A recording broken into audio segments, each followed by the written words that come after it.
Hi friends, welcome back to the channel. I am so excited you're here because today we're diving deep. Like seriously deep, we're going to be looking at their most hidden thoughts about you. Yes, the things they might not even admit to themselves. So grab a cozy blanket, maybe a snack, and let's get into it. This is a safe space, and I'm so happy to be sharing this with you all. So this reading is all about uncovering those secret thoughts, those little whispers in the back of their mind when they think of you. It's timeless, so whenever you're watching this, the message is meant for you. We're going to peel back the layers and see what's really going on in their head. Are they admiring you from afar? Maybe harboring a secret longing? We're about to find out. Okay, so let's take a look at our piles for today. First up, we have the Jasper star, representing unspoken admiration. This pile is all about that quiet appreciation, those things they notice but might not say. Next, we have the Amethyst sphere, which is empowering and speaks to silent respect. This is for when they see you as a force to be reckoned with. Then we have the Rhodonite pyramid, and this one is all about guarded longing. It's that feeling of wanting something more but holding back. And finally, we have the Agate palm stone, representing unacknowledged curiosity. Ooh, this is that, I wonder. Energy. So, take a deep breath, clear your mind, and let your intuition guide you. Which crystal are you most drawn to? There's no pressure, and it's totally okay if you're drawn to more than one. Just go with your gut. Now, let's take a moment to make a wish. Close your eyes and visualize what you desire from this connection. Infuse that intention into the crystal you've chosen. And remember, trust yourself, take what resonates, and leave the rest. I'm so excited to see what the cards have in store for you. Hey there, welcome. If you chose the Jasper Star crystal, this reading is for you. Jasper Star is all about flowing energy, so get ready for things to just move. The theme of this reading is unspoken admiration, so someone's definitely got some secret feelings going on. Let's dive right in and see what's up. Okay, so the first card we have here is the Fool, right? The Fool is all about new beginnings, jumping into something without really looking, like total faith. And in the context of unspoken admiration, this could mean they see you as someone who's just so free-spirited. Someone who just goes for it without worrying about the consequences. Maybe they admire your spontaneity. Like they see you just living your life, doing your thing, and they're like, wow, that person is so carefree. It's almost like they see you as a bit naive, maybe? Not in a bad way, but innocent. They might think you're just, oblivious to the world's problems, or that you're just so optimistic that you don't see the potential downsides of things. This could be because they, themselves, are more cautious, more grounded, maybe even a little cynical.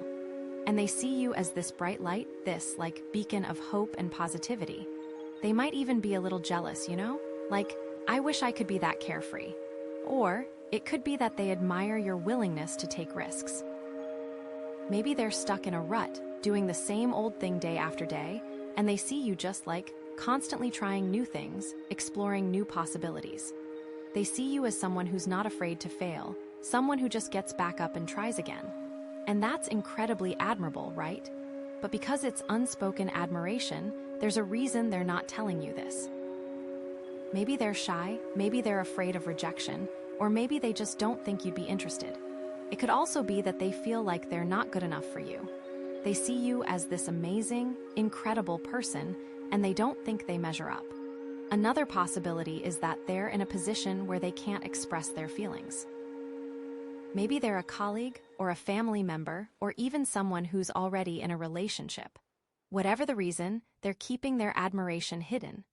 Think about someone you know who might fit this description. Someone who maybe seems a little distant, but who you suspect might have a secret crush, or someone who always seems to be watching you from afar. That could be the person we're talking about here. Also, with the flowing energy of the Jasper star, maybe this person has been moving towards this admiration for a while, and it's just now reaching a peak. It's like they've been watching you from a distance, and slowly, but surely, their feelings have been growing. Maybe they started out just thinking you were cool, but over time, that admiration has turned into something more. So yeah, the Fool, definitely seeing you as free-spirited and optimistic, but there's also this undercurrent of hidden feelings, which, leads us to the next card. Okay, so next up we have the Death card. Now, don't freak out, it doesn't mean actual death. Death in tarot is all about transformation, endings, and new beginnings. It's about shedding the old to make way for the new. So in the context of this reading, this card is huge because it suggests that this person is going through a massive shift in how they perceive you. It's like they had one idea of who you were, and now that idea is completely changing. Maybe they used to see you in a certain light, maybe they had you pegged as a certain type of person, but now they're realizing that they were totally wrong.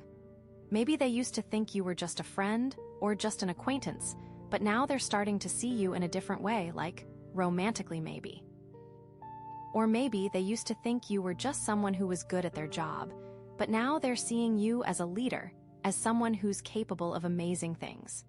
This transformation could be triggered by something specific, like an event or a conversation, or it could be a gradual process that's been happening over time. Maybe they saw you handle a difficult situation with grace and poise, and that made them realize how strong and capable you are. Or maybe they had a really deep conversation with you, and that made them see you in a whole new light. Whatever the reason, something has shifted for them. The Death card also suggests that they're letting go of old beliefs and assumptions about you. Maybe they had preconceived notions about you based on your appearance, your social status, or your past experiences. But now they're realizing that those assumptions were wrong, and they're starting to see you for who you really are. This can be a really intense and emotional process because it means confronting their own biases and prejudices. It means admitting that they were wrong, and that can be hard to do. But it's also a really liberating process because it allows them to see you with fresh eyes, to appreciate you for your true self. And the fact that this card is here, along with the Fool, suggests that this transformation is happening because they're seeing you in a new light as someone who's free-spirited and optimistic. It's like they're realizing that their old perceptions of you were limiting, and they're now open to seeing you as someone who's full of potential and possibility. Remember the flowing energy of the Jasper star? This transformation isn't a sudden event, it's a process, a flowing change that's happening within them. They are shedding old ideas and beginning to see a truer version of you. Okay, so they're letting go of old perceptions, transforming their view of you, and this is all leading to the Empress. The Empress is all about creation, nurturing, abundance, and feminine energy. It's about connecting with your senses, embracing your creativity, and feeling good in your own skin. In the context of unspoken admiration, this card suggests that they see you as someone who embodies these qualities. They see you as someone who's nurturing and caring, someone who's creative and expressive, and someone who's confident and comfortable in their own skin. They might admire your ability to create beauty in the world, whether that's through art, music, writing, or just your general aesthetic. They might admire your ability to nurture and care for others, whether that's through your family, your friends, or your community. And they might admire your ability to embrace your feminine energy, whatever that means to you. The Empress isn't necessarily about being feminine in the traditional sense. It's about connecting with your inner power, your intuition, and your ability to create life. This card also suggests that they see you as someone who's abundant, not just in terms of material wealth, but also in terms of love, joy, and happiness. They see you as someone who's living a full and rich life, someone who's grateful for what they have, and someone who's always looking for ways to share their abundance with others.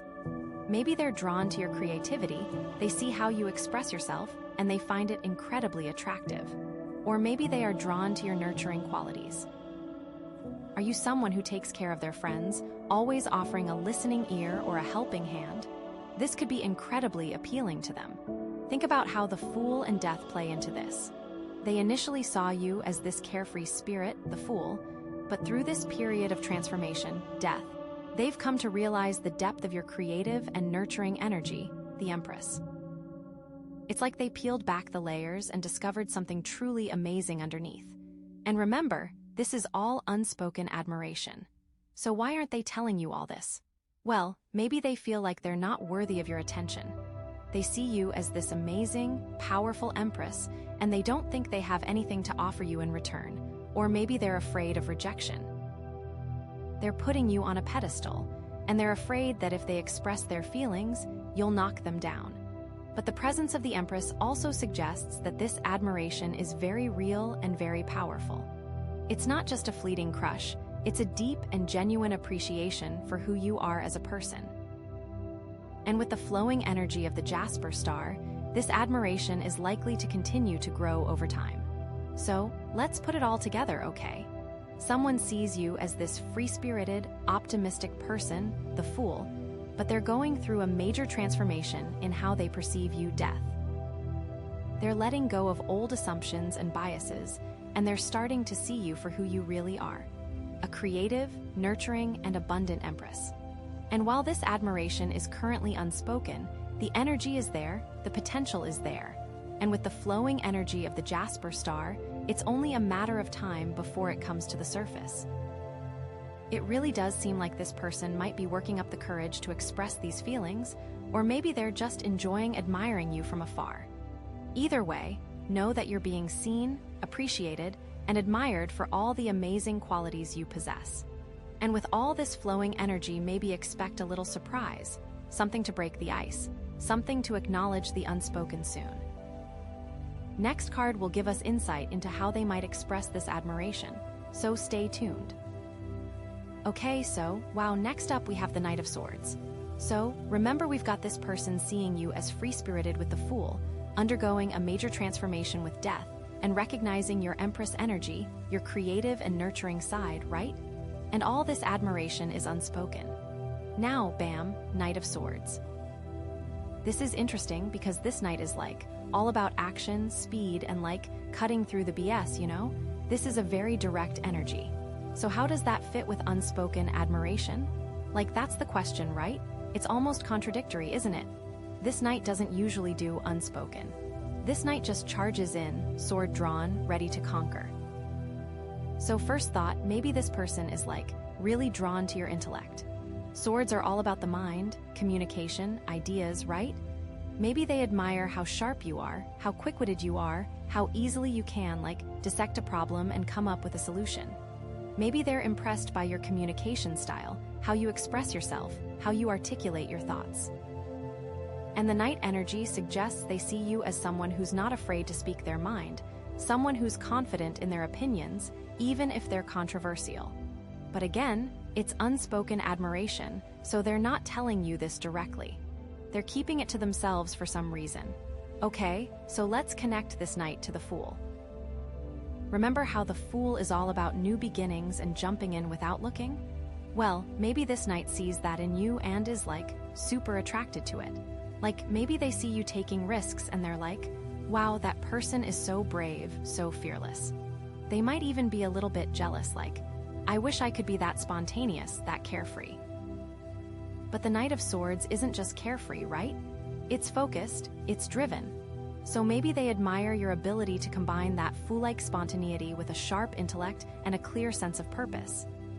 You're not just jumping into things blindly, you're doing it with intention, with a plan, with a strategy. And then we have the Death card, which is all about transformation. Maybe this Knight is going through a transformation in how they see you because they're realizing that you're not just some naive fool, but someone who's actually really intelligent and capable. Maybe they initially underestimated you, but now they're seeing you in a whole new light. They're realizing that you're not just someone who's good at taking risks, but someone who's also good at analyzing situations and making smart decisions. They're seeing your depth, your complexity, your intelligence. They are shedding old ideas and are beginning to see a truer version of you. Or maybe they are becoming more aware of what's been obvious to everyone else, or at least more obvious than they have been willing to admit. And then the Empress. Okay, so this Knight sees you as this creative, nurturing, abundant Empress, right? But the Knight of Swords is not exactly known for being nurturing and emotional, so how does that fit? Well, maybe they admire your ability to balance those energies. You're not just a powerful, creative force, but you're also someone who's kind, compassionate, and caring. You're able to be both strong and gentle, both assertive and empathetic. They're drawn to your ability to embody both the masculine and feminine energies, to be a complete and well-rounded person. They see you as someone who's not afraid to be vulnerable, but also someone who's not afraid to stand up for what they believe in. So, putting it all together, this Knight of Swords sees you as this amazing combination of the Fool, Death, and the Empress. They admire your free-spiritedness, your intelligence, your creativity, your nurturing nature, your ability to transform and grow. But why is it unspoken? What's holding them back? Maybe they're afraid that you're too good for them. They see you as this amazing, incredible person, and they don't think they measure up. Maybe they're intimidated by your intelligence, your creativity, your success. They feel like they're not on your level. Or maybe they're afraid of rejection. The Knight of Swords is all about confidence, but even the most confident people have insecurities, right? Maybe they're afraid that if they express their feelings, you'll laugh in their face. They're putting you on a pedestal, and they're afraid that if they try to reach for you, they'll fall and break their neck. Maybe they are unsure if what they perceive as a romantic vibe is actually there. Maybe they are trying to respect boundaries, and the unspoken is about not wanting to overstep. Another possibility is that they're already in a relationship. This is a tough one, but it's a possibility. Maybe they're attracted to you, but they're committed to someone else. They admire you from afar, but they know they can't act on their feelings.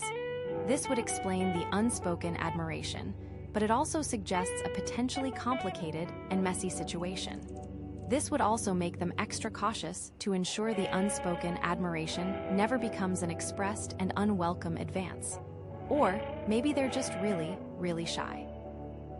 The Knight of Swords isn't usually shy, but everyone's different, right? Maybe they're so overwhelmed by their feelings for you that they can't even bring themselves to speak. They're afraid of saying the wrong thing, of embarrassing themselves, of ruining everything. They're just frozen in place, admiring you from afar, hoping that one day they'll find the courage to say something. This aligns with the Jasper star's flowing energy, because it suggests a slow buildup of emotions, a gradual process of falling in love. It's not a sudden infatuation, it's a deep and genuine connection that's been growing over time. And the Knight of Swords energy, even though it's direct and action-oriented, can also be a little bit reckless. Maybe they're afraid that if they express their feelings too soon, they'll scare you away. They want to take things slow, to build a connection with you gradually, to make sure that you're comfortable with their feelings. They're trying to be respectful, to be considerate, to not push you into anything you're not ready for. Maybe they are testing the waters, doing reconnaissance before launching a full-scale romantic offensive. Also, consider the flowing energy of the Jasper star. This isn't a static situation. It's evolving, it's changing, it's flowing. Maybe this knight is just now realizing their feelings for you, and they're still trying to figure out what to do about it. They're processing their emotions, they're weighing their options, they're trying to decide whether or not to take a leap of faith. They're on the cusp of action, but they're not quite there yet. Okay, so this Knight of Swords admires you, but they're keeping it unspoken for now. Maybe they're afraid, maybe they're already in a relationship, maybe they're just shy. Whatever the reason, they're holding back. But the energy is there, the potential is there, and with the flowing energy of the Jasper star, it's only a matter of time before something happens. This is not a permanent state. It's a temporary holding pattern. The knight is gathering their strength, preparing for their charge. They're just waiting for the right moment. The next card is going to give us some insight into what's going to happen next. Is this knight going to stay silent forever? Or are they finally going to express their feelings? Are we going to see a sudden confession, a bold move, a dramatic confrontation? Or are things going to continue to simmer beneath the surface? Get ready, because this is about to get interesting. Okay, so now we have the Queen of Pentacles. So, we've got the Fool, Death, the Empress, the Knight of Swords, and all this unspoken admiration, right? And this Jasper star with the flowing energy. And now the Queen of Pentacles, so this is getting really interesting, okay. So, the Queen of Pentacles is all about, stability, security, nurturing, and really just taking care of business, you know?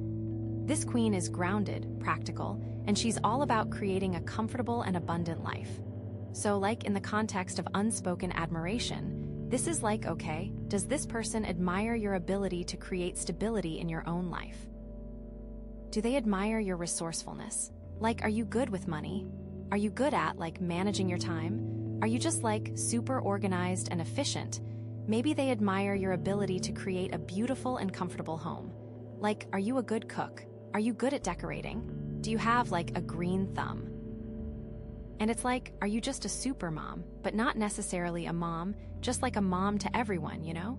It's like, okay, so maybe they see you as someone who's really good at taking care of themselves and others. And they're like, wow, that person is so responsible and reliable. And maybe, like, they're a little bit envious because they struggle with those things themselves. Like, maybe they're not very good at managing their finances, or maybe they have trouble keeping their life organized. And they see you as this, like, beacon of stability, and they're like, I wish I could be like that. This could be a big part of why it is unspoken, you know? Like, they might feel you have it all together, so why would you be interested in them? So let's connect this to the Fool, okay? So, remember, the Fool is all about new beginnings and jumping in without looking, right? So, like, how does that connect to the Queen of Pentacles? Well, maybe this person admires your ability to balance those two energies. Like, you're not just this free-spirited, impulsive person, but you're also grounded and practical. You're able to take risks, but you're also able to manage your resources wisely. Like, you're not just throwing caution to the wind, you're actually thinking about the consequences of your actions. And then we have the Death card, which is all about transformation. So maybe this person is going through a transformation in how they see you, because they're realizing that you're not just some, like, carefree fool, but you're also a responsible and capable Queen of Pentacles. Like, maybe they initially underestimated you, but now they're seeing you in a whole new light. They're realizing that you're not just someone who's good at starting new things, but you're also someone who's good at finishing them. They're seeing your commitment, your dedication, your ability to stick with things even when they're difficult. And then we have the Empress, which is all about creativity and nurturing, right? So, like, maybe this person admires your ability to combine those energies with the Queen of Pentacles energy. Like, you're not just a creative and nurturing person, but you're also practical and resourceful. You're able to use your creativity to create abundance in your life. You're able to nurture yourself and others in a way that's both loving and sustainable. Like, you're not just giving all of your energy away, you're also making sure that you're taking care of yourself. And then, okay, so we have the Knight of Swords, right? Who is, like, all about intellect and action. So, like, maybe this person admires your ability to combine all of those energies. The Queen of Pentacles, the Fool, Death, the Empress, the Knight of Swords, it's like you are balancing it all. It's like, you're not just a creative, nurturing, and resourceful person, but you're also intelligent and decisive. You're able to use your intellect to make smart decisions, and you're able to take action to achieve your goals. You're like this multifaceted, amazing human, you know. But why is this admiration unspoken? Like, that's the big question, right? Like, what's holding this person back? Okay, so maybe they're intimidated by your success. Like, they see you as this, like, amazing, accomplished person, and they don't think they measure up. They feel like they're not on your level. And maybe they're afraid that if they express their feelings, you'll reject them because you're too good for them. Or maybe they're afraid of commitment. Like, the Queen of Pentacles is all about stability and security, right? So maybe this person is afraid of settling down. Maybe they're afraid of losing their freedom. Maybe they're afraid of being tied down to someone who's so, like, responsible and practical. They are worried that you will hold them accountable. Or maybe they're just really, really shy. Like, the Queen of Pentacles isn't necessarily shy, but everyone's different, right? Like, maybe this person is so overwhelmed by their feelings for you that they can't even bring themselves to speak. They're afraid of saying the wrong thing, of embarrassing themselves, of ruining everything. They're just frozen in place, admiring you from afar, hoping that one day they'll find the courage to say something. Or, okay, here's another possibility. Maybe they're already in a relationship or some kind of complicated situation. Maybe they're attracted to you, but they're committed to someone else. They admire you from afar, but they know they can't act on their feelings. This would explain the unspoken admiration, but it also suggests a potentially complicated and messy situation. Maybe they are in a work situation where any advance would be inappropriate. And remember the flowing energy of the Jasper star, okay? So, this isn't a static situation. It's evolving, it's changing, it's flowing. So maybe this person is just now realizing their feelings for you, and they're still trying to figure out what to do about it. They're processing their emotions, they're weighing their options, they're trying to decide whether or not to take a leap of faith. Maybe the flow is about figuring out how they can offer something to you, how they can be supportive of your stability and security. Or, okay, maybe they're just waiting for the right moment. Like, they want to make sure that the timing is right before they express their feelings. They want to make sure that you're in a good place, that you're open to the possibility of a relationship, that you're not already involved with someone else. They're being patient, they're being respectful, they're being considerate. So, okay, so this Queen of Pentacles energy is adding a new layer to this whole situation. This person admires your stability, your resourcefulness, your ability to create a comfortable and abundant life. But they're still keeping it unspoken, for whatever reason. Maybe they're intimidated, maybe they're afraid of commitment, maybe they're just shy. Maybe they want to be in a position to actually add something to your amazing life. But the energy is there, the potential is there, and with the flowing energy of the Jasper star, it's only a matter of time before something happens. Like, this isn't a permanent state. It's a temporary holding pattern. They're gathering their strength, preparing for their charge, waiting for the right moment. So what's going to happen? The next card is going to give us some insight into what's going to happen next. Is this person going to stay silent forever? Or are they finally going to express their feelings? Are we going to see a grand gesture, a heartfelt confession, a romantic proposal? Or are things going to continue to simmer beneath the surface, with the unspoken admiration continuing to grow? Like, is this going to be a slow burn, or is it going to be a sudden explosion of emotions? Are they going to become someone who can add to your stability, or are they going to fade away? I'm so excited to see what's next, okay? Okay, so, like, now we have the Wheel of Fortune, right? So, like, this is, like, all about cycles and stuff, you know? Like, what goes up must come down and all that jazz. It's about fate and destiny and, like, turning points, you know?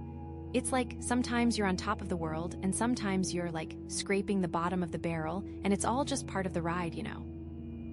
So, like, in the context of this unspoken admiration, this is, like, okay, is the wheel turning in your favor? Is this admiration about to, like, finally come to the surface? Or is the wheel turning against you, and is this admiration going to stay unspoken forever? Or is it more about, like, maybe the wheel is turning for them, like, the admirer, you know? And they're going through some kind of big change that's affecting how they feel about you, and whether or not they're ready to, like, actually do something about it, you know? So, yeah, the Wheel of Fortune, so let's get into it, because it's complicated. Okay, so, like, let's think about how this Wheel of Fortune connects to everything else we've already seen, right? So, we've got the Fool, Death, the Empress, the Knight of Swords, and the Queen of Pentacles, and, like, all this unspoken admiration. So, like, maybe the Wheel of Fortune is saying that this whole situation is about to, like, take a major turn, you know? Like, maybe the admirer is finally going to, like, find the courage to express their feelings, and this whole unspoken thing is about to, like, come to an end. Like, maybe they've been going back and forth about it, like, wondering if they should say something or not, and the wheel is saying, okay, it's time to make a decision. It's time to take a chance. Or, like, maybe the wheel is saying that you're about to go through some kind of big change that's going to affect how you see this person, you know? Like, maybe you're going to start seeing them in a new light, and you're going to realize that you actually have feelings for them too. Or, like, maybe you're going to meet someone else who's, like, even more amazing, and that's going to, like, change the whole dynamic of the situation, you know? It could also be that the Wheel of Fortune is bringing some kind of external event into play, right? Like, maybe there's going to be some kind of opportunity that arises that forces them to, like, either make a move or lose their chance, you know? Like, maybe you're both going to be at the same party, and they're going to have to decide whether or not to talk to you. Or maybe one of you is going to get a new job that takes you to a different city, and that's going to force them to, like, make a decision about whether or not they want to pursue this, you know? What if it's all about bad timing up until now, and the wheel is about to make the timing perfect? But, like, the Wheel of Fortune isn't always about good luck, right? Like, it can also be about bad luck. So, like, maybe the wheel is saying that this admiration is going to stay unspoken forever, because something is going to happen that makes it impossible for them to express their feelings, you know. Like, maybe they're going to get into a relationship with someone else, or maybe they're going to move away, or maybe something else is going to happen that just, like, completely shuts down the possibility of anything happening between you two. Or maybe, like, the wheel is saying that you're going to do something that, like, completely turns them off, you know. Like, maybe you're going to say something that offends them, or maybe you're going to do something that makes them think you're not interested, or maybe you're just going to, like, friend-zone them so hard that they just give up, you know? So, it's like, the Wheel of Fortune is adding this element of uncertainty to the whole situation. It's like anything could happen, and you just don't know what's going to happen, you know? Okay, so, you know, the Jasper star is flowing energy, so that means this wheel is still spinning, right? Like, it's not like the wheel has stopped on a bad spot forever, and it's not like the wheel has stopped on a good spot forever. It's like, it's still turning. It's always turning. Okay, so, like, let's dig a little deeper into this whole timing thing, right? Because the Wheel of Fortune is, like, all about timing. So, like, maybe the reason this admiration has been unspoken for so long is because the timing just hasn't been right, you know. Like, maybe one of you has been going through a really difficult time in your life, and you just haven't been emotionally available for a relationship. Or maybe you've both been in relationships with other people, and you just haven't been able to act on your feelings. Or maybe you've just been too busy with work or school to even think about dating. But, like, maybe the wheel is saying that the timing is about to change, you know?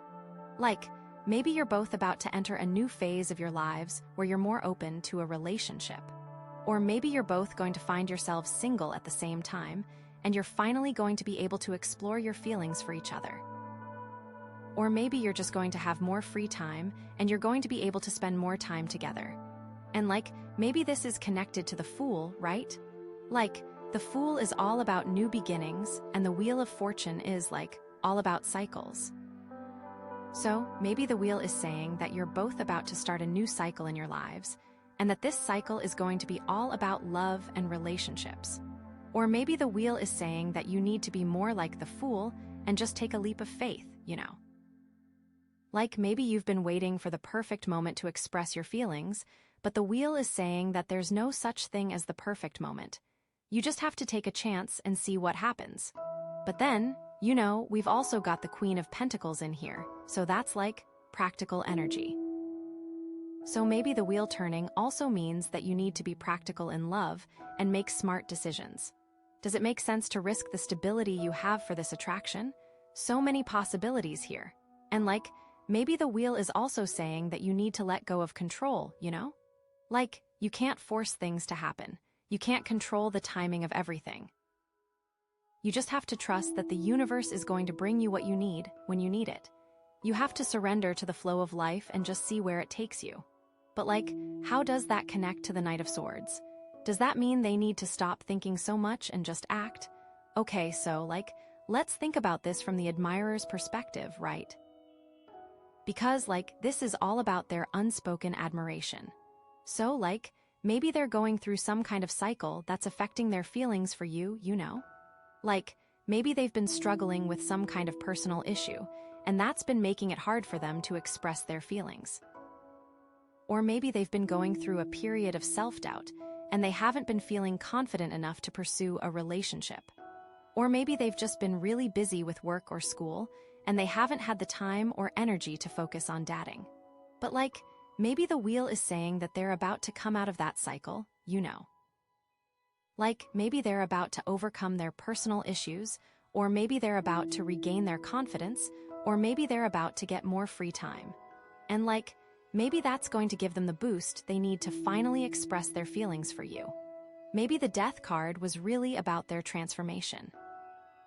Maybe they are leaving behind their old ways of thinking so they can finally be with you. And maybe they are seeing how awesome you are, how you are this amazing mix of Fool, Empress, Queen, and Knight, and this cycle is leading them to take a chance. So, like, To bring it all together, the Wheel of Fortune is adding this element of fate and destiny to the situation, Like it's saying that things are about to change, one way or another. It's like the wheel is spinning, picking up all the energy from the other cards and about to land on an answer for us. Is this unspoken admiration finally going to come to the surface? Or is it going to stay hidden forever? Are you going to end up together? Or are you going to go your separate ways? Are they going to find the courage to speak? Or are they going to stay silent? Or is something else entirely going to happen that we can't even anticipate? The possibilities are endless, and I'm so excited to see what the final card reveals. This is going to be good, I can feel it. Okay, so to recap, not haha, this is getting so good.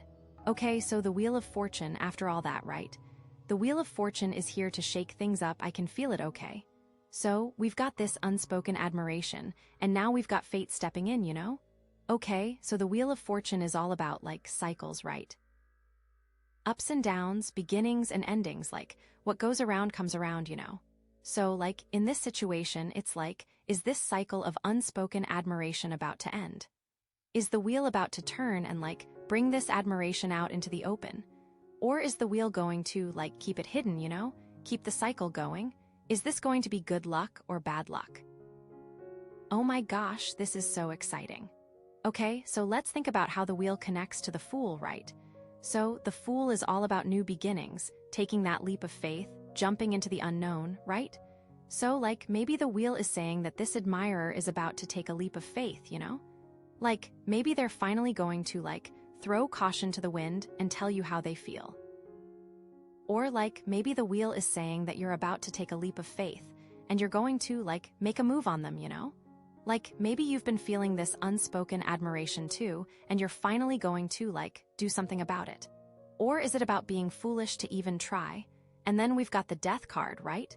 Transformation. They are transforming into someone who can finally tell you, or it all dies away. Oh my gosh. And then we've got the Empress, right? That's all about creativity and abundance and, nurturing energy. So, maybe the wheel is saying that this admiration is going to, blossom into something beautiful and abundant, Maybe it's going to lead to a really fulfilling and nurturing relationship. Or, maybe it's saying that you're going to inspire them to be more creative and abundant in their own lives. And then there's the Knight of Swords. Okay, so this person is going to ACT. It's so obvious. Maybe. And then the Queen of Pentacles, right? Grounded, stable, secure.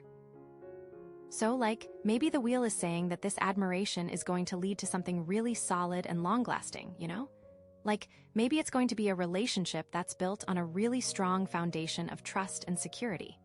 Or is the wheel going to, knock all that stability over? Oh no, this is, so much pressure. But, the Wheel of Fortune isn't always about good stuff, right? It can also be about bad stuff.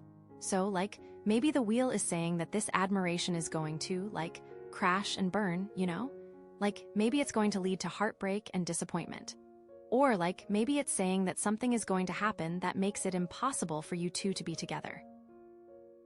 Is someone going to move away or get into a relationship with someone else? Or maybe, it's just not meant to be. Or the wheel turns the other way and it all works out.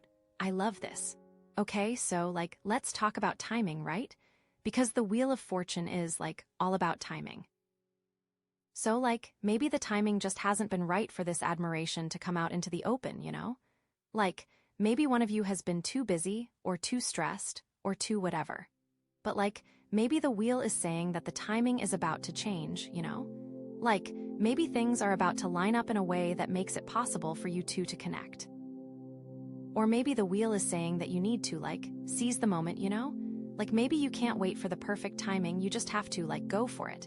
It could be the right timing for them, but the wrong timing for you, or vice versa, and that could really mess things up. Okay, so, let's think about this from the admirer's perspective, right? What's going on with them? So, maybe they've been going through some kind of internal cycle, Maybe they've been struggling with their own feelings or their own insecurities. Or, maybe they've been dealing with some kind of external challenge, like a tough work situation or a family issue.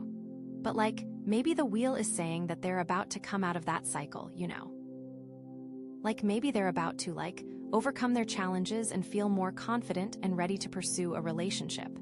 They finally feel ready, and then bam, you're gone. Or maybe it's all about fate versus free will, right? Like, how much of this is predetermined, and how much of it is up to you and the admirer to decide? Like, are you destined to be together? Or do you have the power to change your own destiny? Oh my gosh, so many choices. You have the power to choose, or are you just along for the ride and have to accept your fate? And remember the Jasper star, right? The flowing energy. So this isn't a static situation, right? Things are constantly changing and evolving. So even if the wheel seems to be turning in a bad direction right now, that doesn't mean it's going to stay that way forever. The energy is still flowing, and things can always change.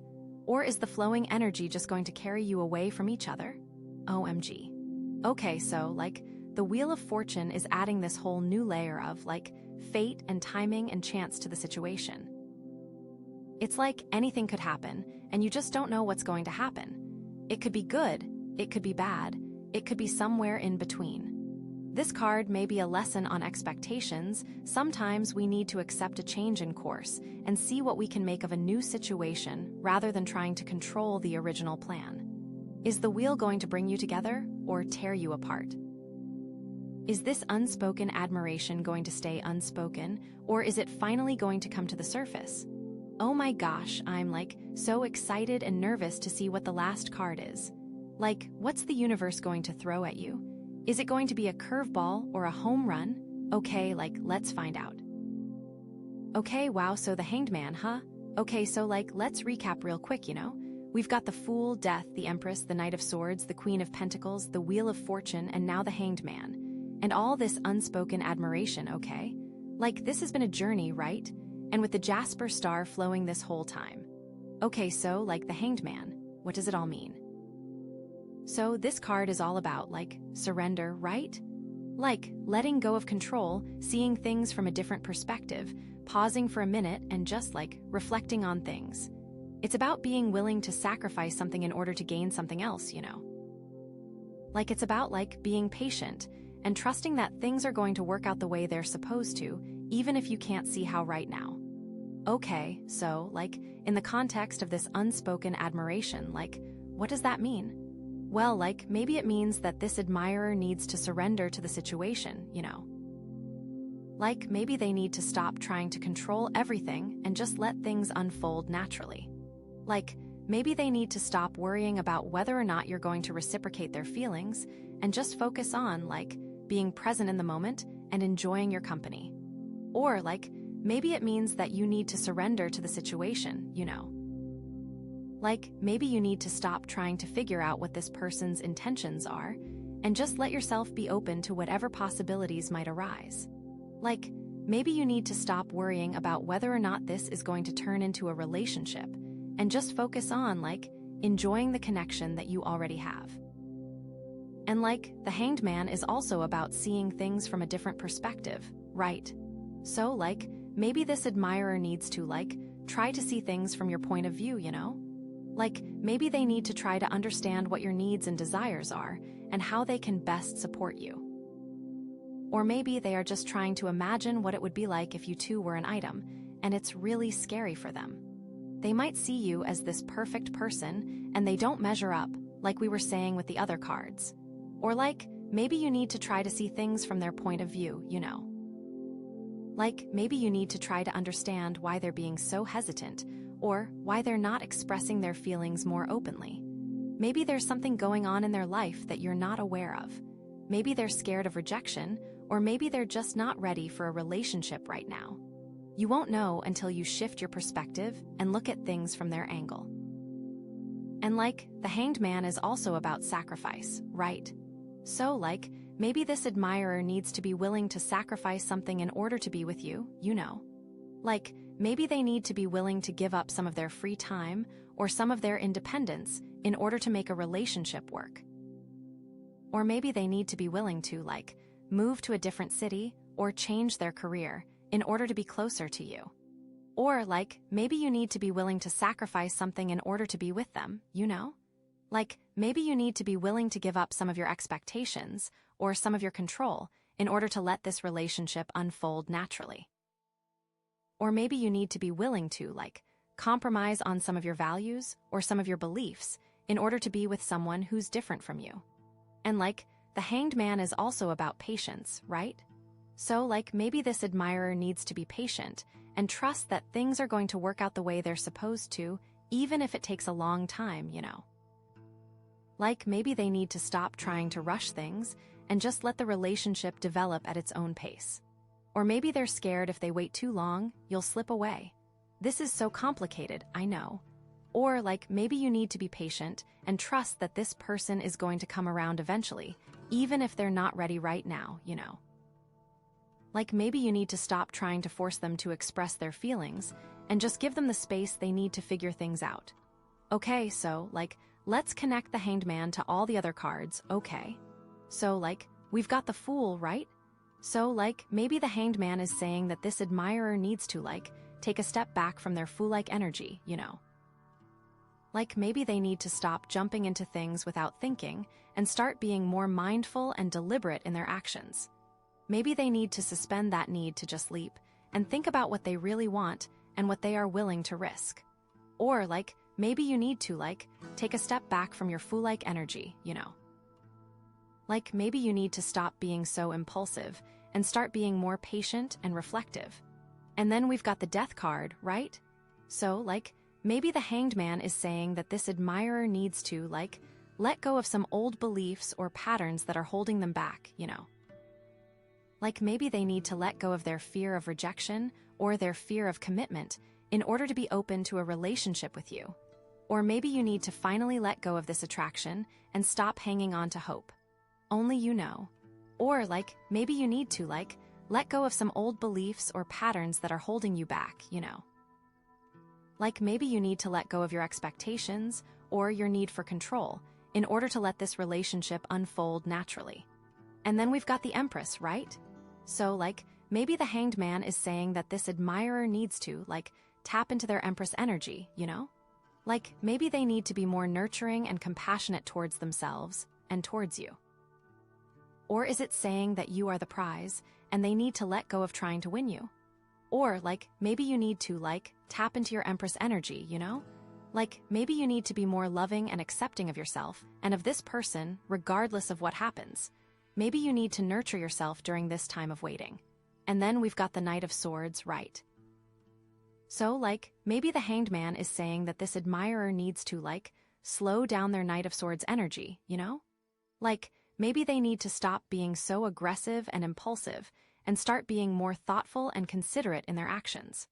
Or does this mean they need to let go of logic and just trust their feelings?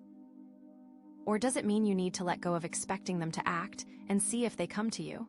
Or maybe you need to slow down your Knight of Swords energy, Maybe you need to stop trying to force things to happen and just let them unfold naturally.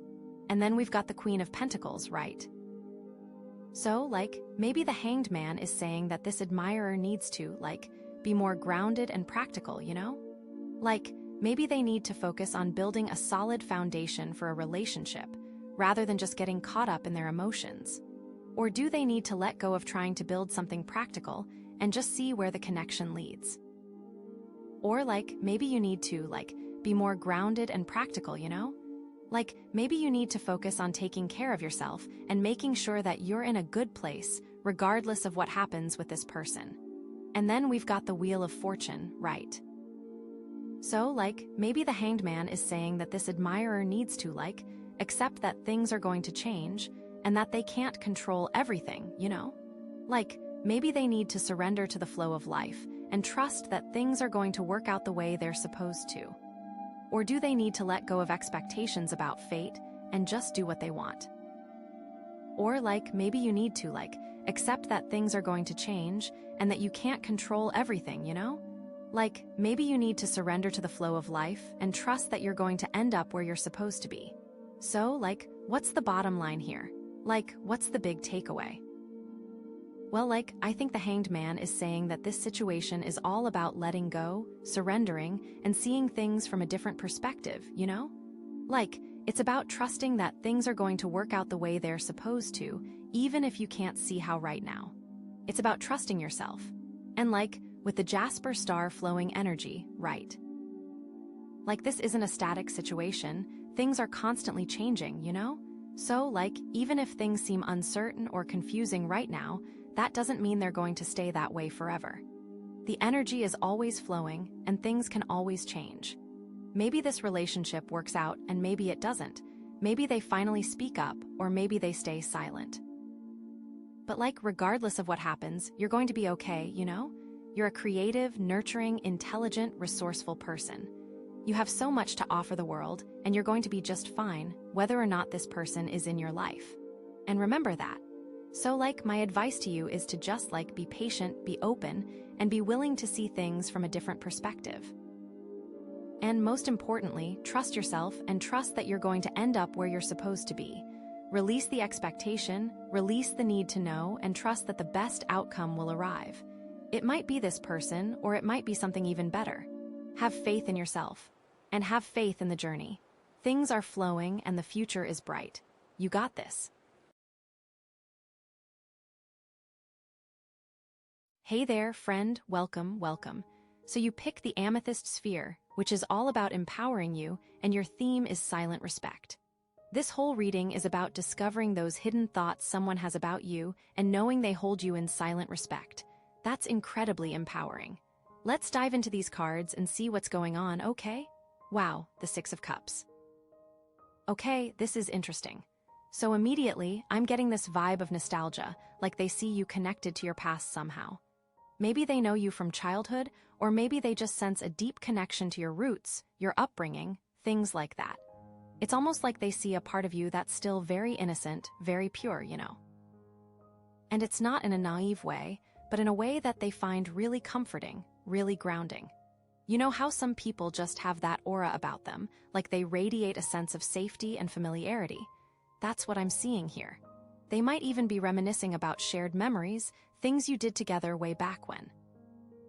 Or if they don't know you from childhood, they could be piecing together stories they've heard about you, forming this picture of who you were and how you became the person you are today.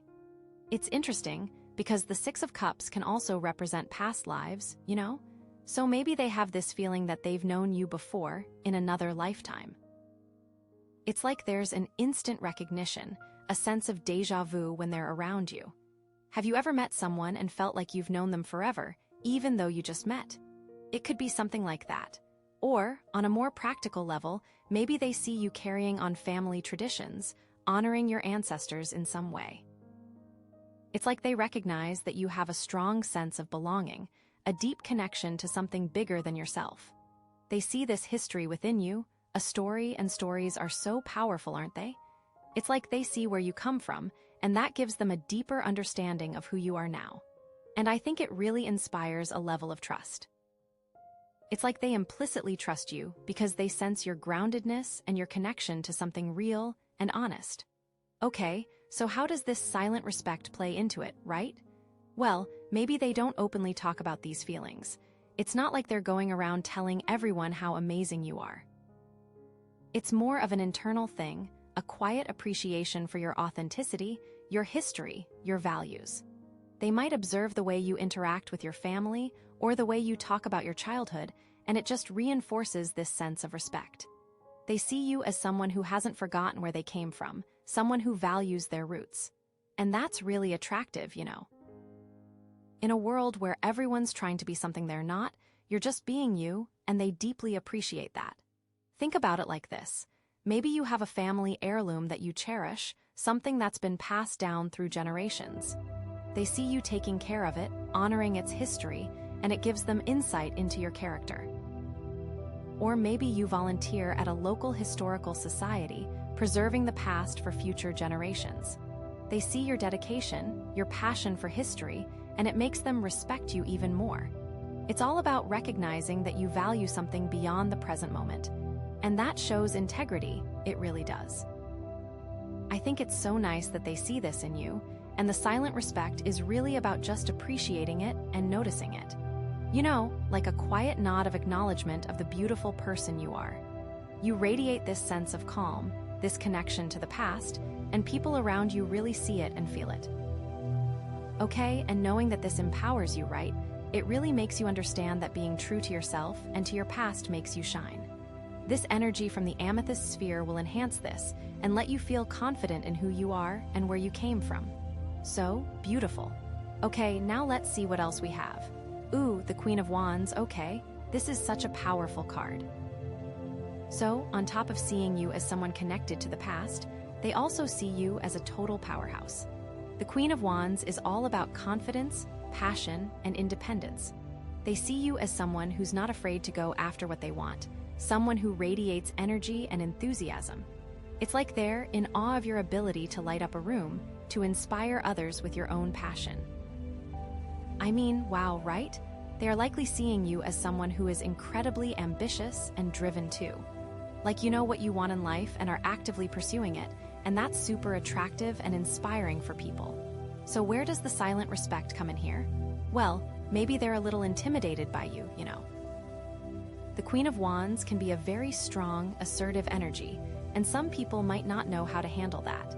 So they might admire you from afar, silently acknowledging your power and your drive without necessarily expressing it openly. It's like they're watching you succeed and thinking, wow, she's really got it together. They respect your hustle, your determination, your unwavering belief in yourself. They see you setting goals and achieving them, and it inspires them to do the same. Maybe you're a natural leader, someone who takes charge and motivates others. They see you effortlessly managing projects, delegating tasks, and bringing out the best in everyone around you. Or maybe you're an entrepreneur, building your own business from the ground up. They see your hard work, your dedication, and your willingness to take risks, and it fills them with admiration. It's like they recognize that you're not afraid to break the mold, to challenge the status quo, to be your own boss. And it's not just about your professional life either. The Queen of Wands is also about personal power, about owning your own worth and living life on your own terms. They see you confidently navigating relationships, setting boundaries, and prioritizing your own well-being. It's like they recognize that you're not afraid to say no, to stand up for yourself, to walk away from situations that don't serve you. You are radiating strength and are a force to be reckoned with. Think about it this way. Maybe you're a single parent, juggling work, childcare, and everything in between. They see your strength, your resilience, and your unwavering love for your children, and it fills them with respect. Or maybe you're a caregiver for an elderly parent, sacrificing your own time and energy to provide them with the best possible care. They see your compassion, your selflessness, and your commitment to family, and it makes them admire you even more. It's all about recognizing that you're capable of handling anything life throws your way. You just have this inner fire, and that fire is so magnetic to those around you. And the silent respect, maybe they don't want to come across as being too forward or too eager to get your attention. They want you to know that they respect you, they acknowledge your power, and they are content to just observe your journey.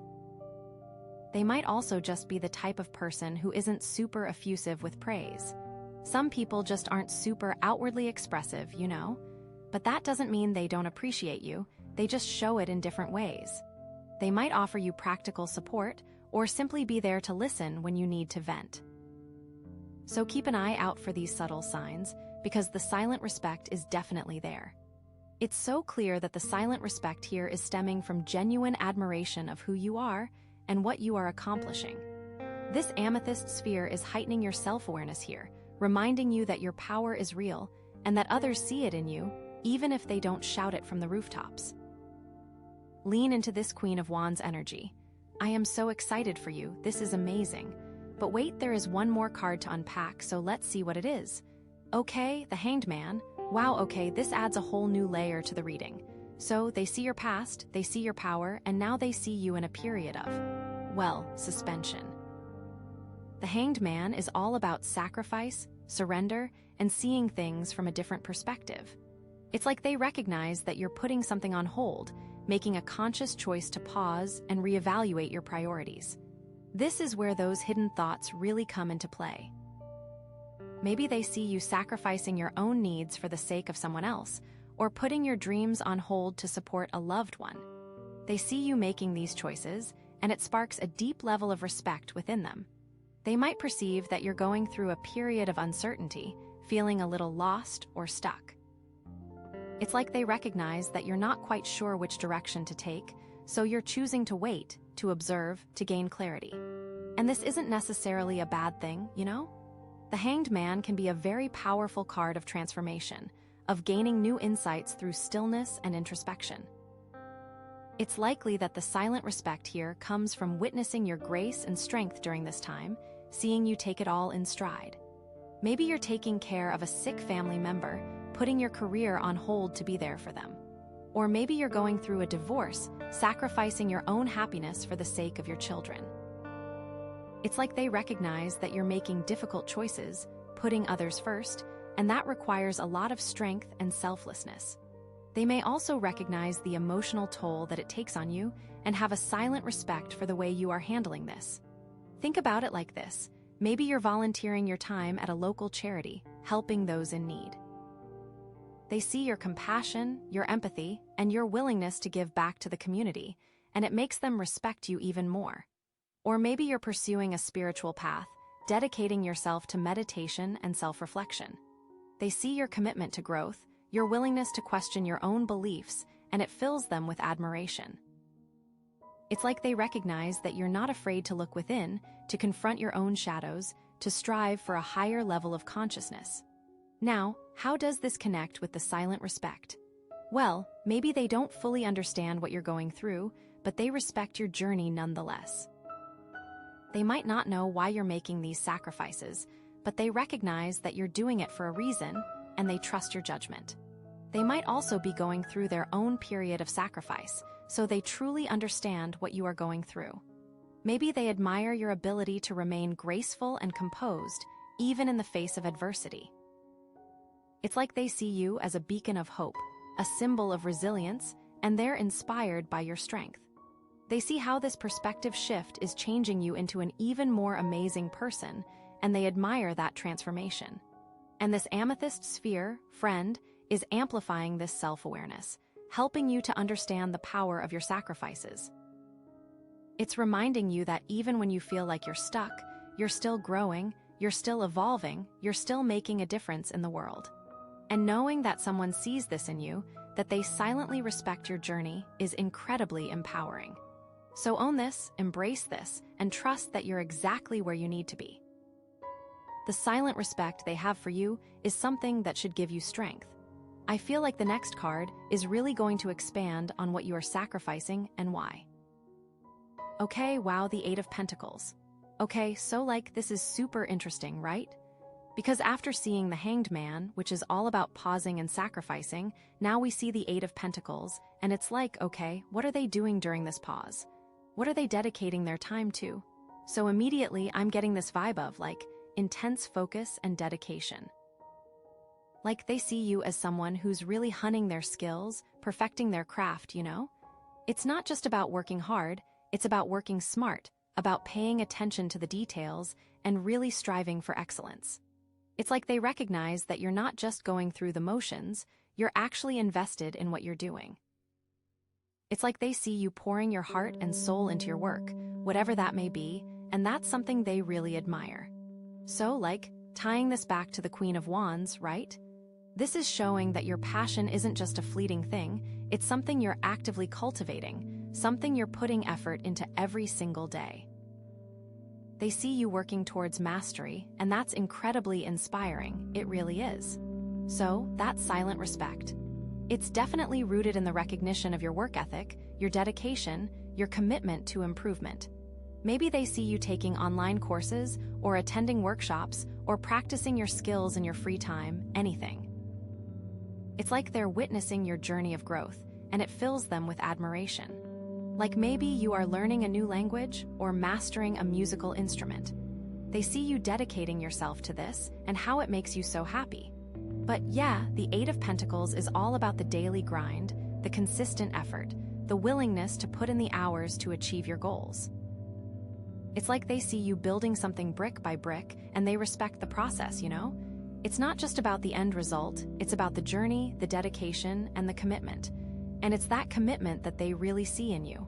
So what kind of skills are we talking about here, right? Well, it could be anything, really. It depends on your individual passions and talents.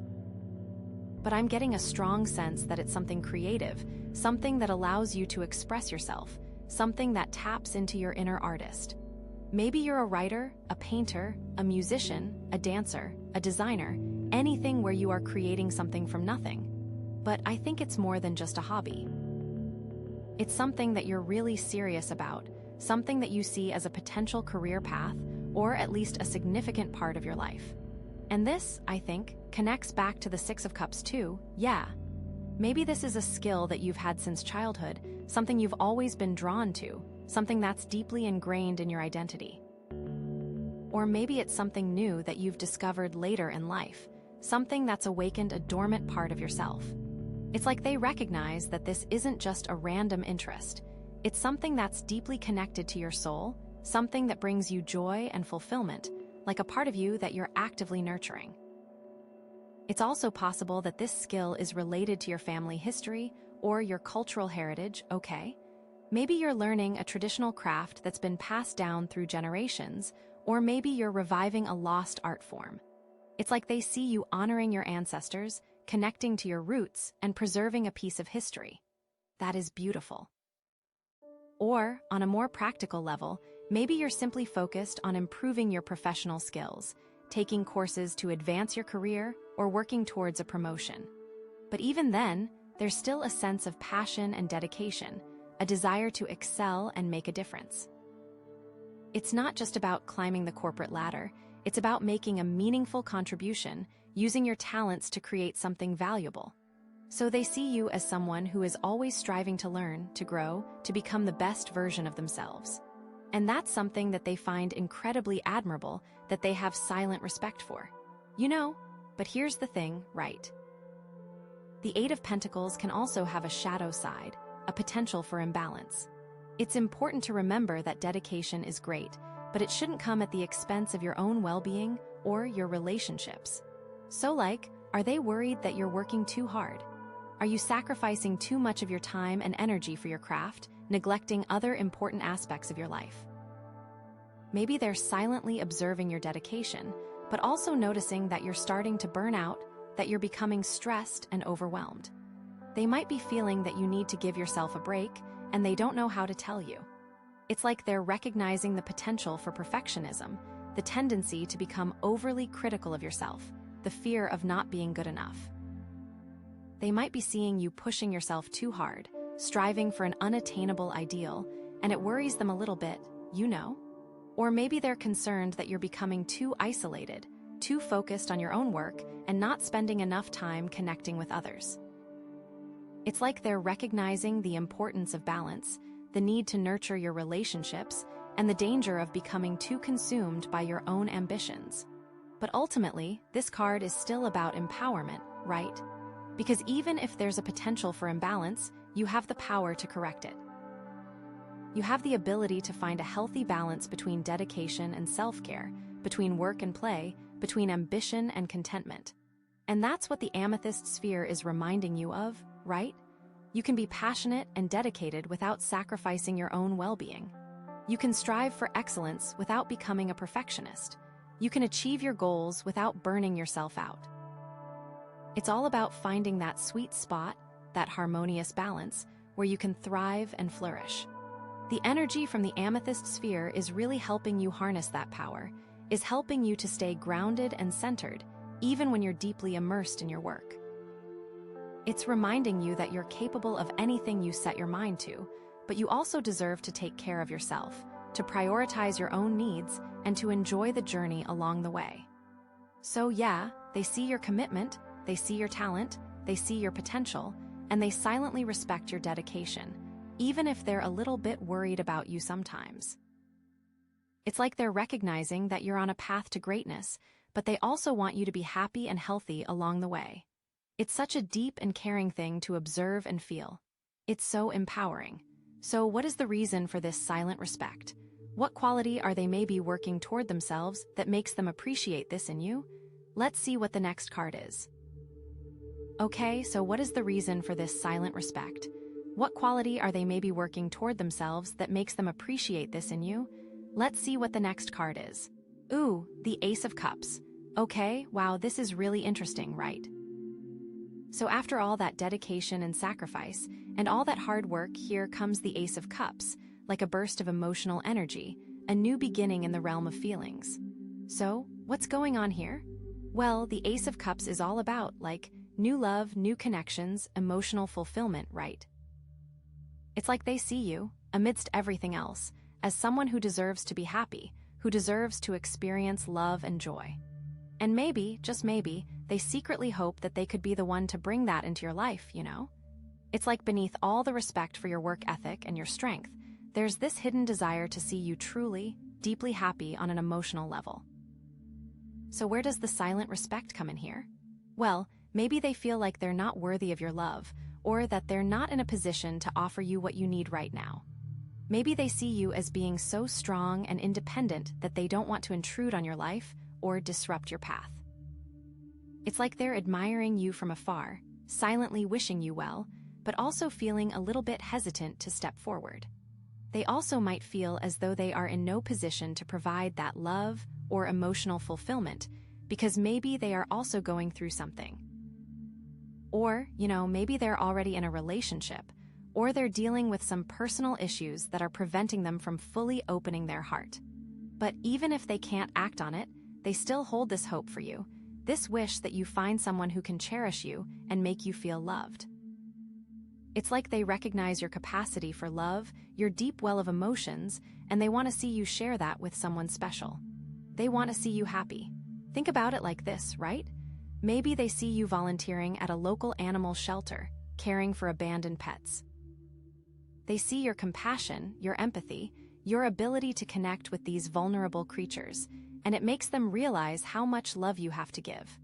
Or maybe they see you supporting a friend through a difficult time, offering a listening ear, a shoulder to cry on, and unwavering support.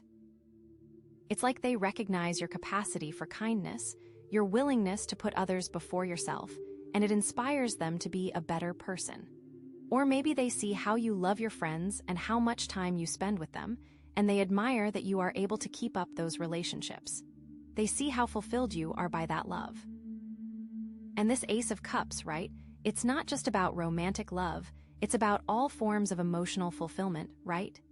It could be about finding joy in your friendships, in your family relationships, in your hobbies, in your spiritual practices. It's like they see you cultivating these sources of happiness in your life, and they respect your ability to create a fulfilling emotional landscape for yourself. Maybe they see you meditating, practicing yoga, spending time in nature, connecting with your inner self. They see your commitment to self-care, your willingness to prioritize your own well-being, and it makes them realize how much you value your own emotional health. They see you doing things that bring you joy, and they respect that you make that a priority. Or maybe it is romantic, right? Maybe they have a feeling that you need a fresh start in your love life, that you're ready to move on from past hurts and embrace a new chapter. It's like they see you as being open to love, receptive to new possibilities, and deserving of a partner who can truly appreciate you. And maybe they wish they could be that partner, but they just don't feel like they can. Maybe they wish they were in a different situation. So, how does this connect back to the other cards, right? Well, remember the Six of Cups with its focus on the past. Maybe they see you as someone who's learned from your past relationships, who's grown from your experiences, and who's now ready to attract a healthier, more fulfilling connection. It's like they recognize that you've done the work to heal your old wounds, to release your old patterns, and to create space for a new love to enter your life. They see how far you have come and they respect that journey. And the Queen of Wands, with her confidence and passion. Maybe they see you as someone who's radiating self-love, who's comfortable in your own skin, and who's attracting positive attention from others. It's like they recognize that you're not looking for someone to complete you, but rather someone to complement you, someone to share your life with. It's almost like they feel like you don't even need them, right? That you are so put together that they don't even know what they could offer. And the Hanged Man, with its theme of sacrifice and surrender. Maybe they see you as someone who's willing to let go of old expectations, to surrender to the flow of life, and to trust that the universe will bring you the right person at the right time. They see how you are just letting things happen. It's like they recognize that you're not clinging to the past, that you're not forcing anything, but rather allowing love to unfold naturally. This is something that they may not know how to do themselves, so they really admire it in you. And the Eight of Pentacles, with its focus on dedication and hard work. Maybe they see you as someone who's putting in the effort to create a fulfilling life for yourself, who's investing in your own emotional well-being, and who's attracting love and happiness as a result. It's like they recognize that you're not just sitting around waiting for love to find you, but rather actively creating the conditions for love to thrive. But maybe, maybe there's also a fear here, a worry that you're focusing too much on your work and not enough on your personal life. Maybe they're seeing you neglecting your own emotional needs, sacrificing your own happiness for the sake of your ambitions. It's like they're concerned that you're becoming too isolated, too focused on your goals, and not spending enough time nurturing your relationships. They may be concerned that all this hard work you are doing is taking away from your ability to be happy. They might be wanting you to go out more or spend more time with friends and family. This would make them respect you more if they knew you were able to balance it all. Or, if they are also workaholics, they may just want someone to relate to, but not know how to approach you to even start a relationship. And that brings us back to the silent respect, right? Maybe they don't want to interfere with your life, they don't want to pressure you into anything, they just want to silently wish you well and hope that you find happiness, whatever that may look like for you. It's like they're respecting your journey, your choices, and your own timeline. It's a very hands-off approach. But also, right, this Ace of Cups could also be about a new beginning for them, right? Maybe they're secretly hoping to find the courage to express their feelings for you, to take a leap of faith and see if there's a mutual connection. It's like they're recognizing that you're someone special, someone who could bring a lot of love and joy into their life, and they're contemplating whether or not to take a chance. They just have so much respect for you that it feels hard to know how to even approach. It's also possible that they've been going through a period of emotional stagnation, feeling stuck or unfulfilled in their own life, and seeing you thrive is inspiring them to make a change. Maybe they want to find their own Ace of Cups moment, to embrace a new beginning in their own emotional landscape. This card showing up may also mean that they are working toward opening themselves up to be more emotionally available in general. And this amethyst sphere, friend, it's amplifying this hope, this desire for emotional fulfillment, both for you and for them. It's reminding you that you both deserve to be happy, to be loved, to experience the joy of connection. It's encouraging you to open your heart, to trust your intuition, and to be receptive to the possibilities that lie ahead. It is really heightening that new beginning energy. So yeah, they see your past, they see your power, they see your sacrifices, they see your dedication, and now they see your potential for love, for happiness, for emotional fulfillment. And they silently respect your journey, even if they're not quite sure how to express it or what role they might play in it. I think this next card might really clarify what kind of role they want to play, whether they're content to just be a silent admirer, or whether they're secretly hopping for something more. It's like we're on the verge of uncovering their deepest, most heartfelt desires for you, and I'm so excited to see what it is. So, let's pull the last card. Okay, the Ten of Cups. Wow, okay, this is like a big one, right? After all the sacrifices and all the hard work and all that emotional stuff from the Ace of Cups, we land on the Ten of Cups. This card is like pure, unadulterated happiness. It's family, it's community, it's emotional fulfillment on, like, every level, It's that picture-upper effect, everything's right with the world kind of vibe. So what does this mean in terms of what they're thinking about you, and especially, how does it affect that silent respect? Well, immediately, I'm getting the sense that they see you as someone who either has this already, or someone who is destined for this kind of happiness. It's like they look at you and they see this potential for a life that's just overflowing with joy, with love, with connection, And it's not just about romantic love, although that could definitely be part of it. It's about having a strong support system, a loving family, a close-knit community, people who are always there for you, no matter what. They see you as someone who either has that, or who is actively building that for themselves, and that's something they deeply admire. It really is. Okay, so think about it in terms of the Ace of Cups, right? The Ace was all about new beginnings in the realm of emotions, that potential for love and happiness. And now, with the Ten of Cups, it's like they're seeing that potential fully realized. They're seeing you surrounded by love, by joy, by all the good things in life, you know? It's like they had this hope for you, this wish that you would find that emotional fulfillment, and now they're seeing that it's actually happening, or that it's just around the corner. Maybe they know you are engaged or are planning a family. They are seeing those family goals come to fruition. And it also connects back to the Six of Cups, right? The Six was all about the past, about your roots, your upbringing. And now, with the Ten of Cups, it's like they're seeing you creating your own legacy, building your own family, carrying on those traditions, but also adding your own unique twist to it, you know? It's like they recognize that you're not just stuck in the past, you're actually using it as a foundation to build a brighter future for yourself and for your loved ones. They are seeing you bring those past family memories into your current family situation. So how does this relate to the sacrifices of the Hanged Man, right? Well, maybe they see that all those sacrifices you've been making, all those things you've been putting on hold, they're all leading to this.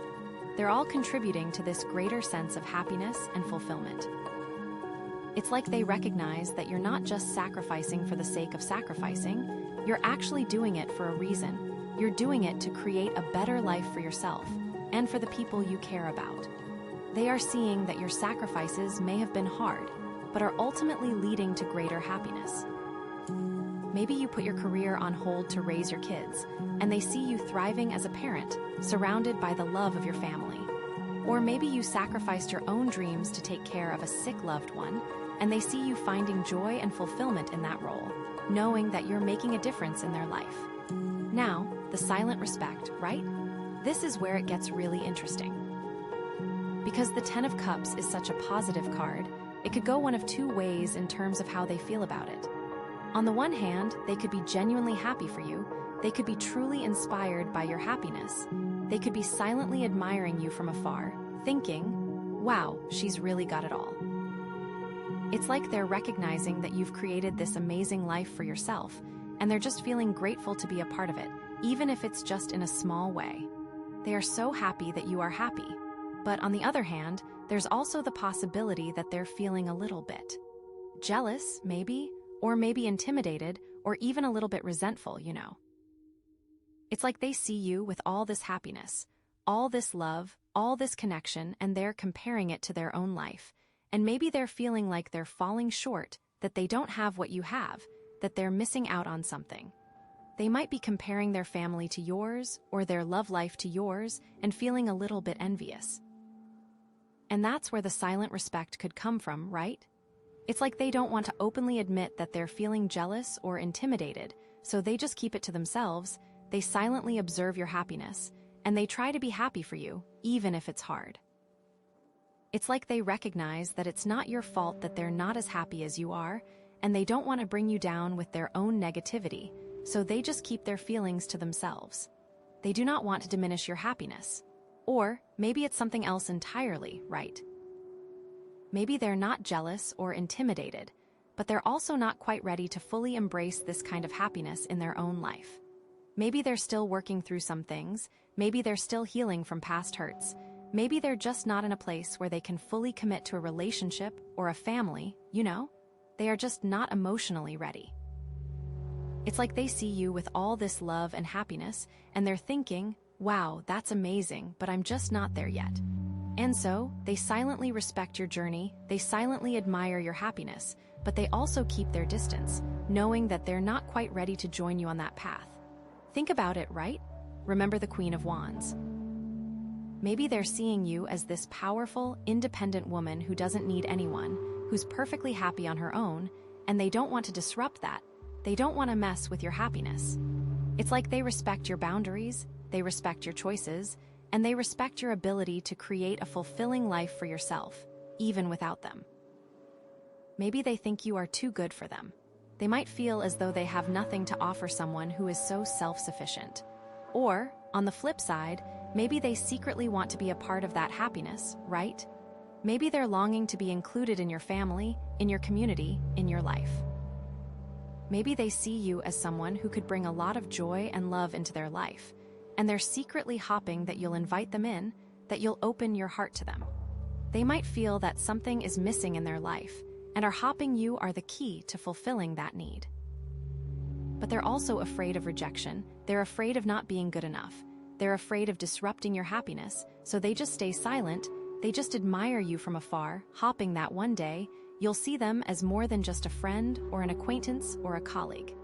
They may be hoping you will make the first move. And this all ties back to the Amethyst sphere, right? This is all about empowering you, about understanding your own worth, about recognizing the impact you have on others.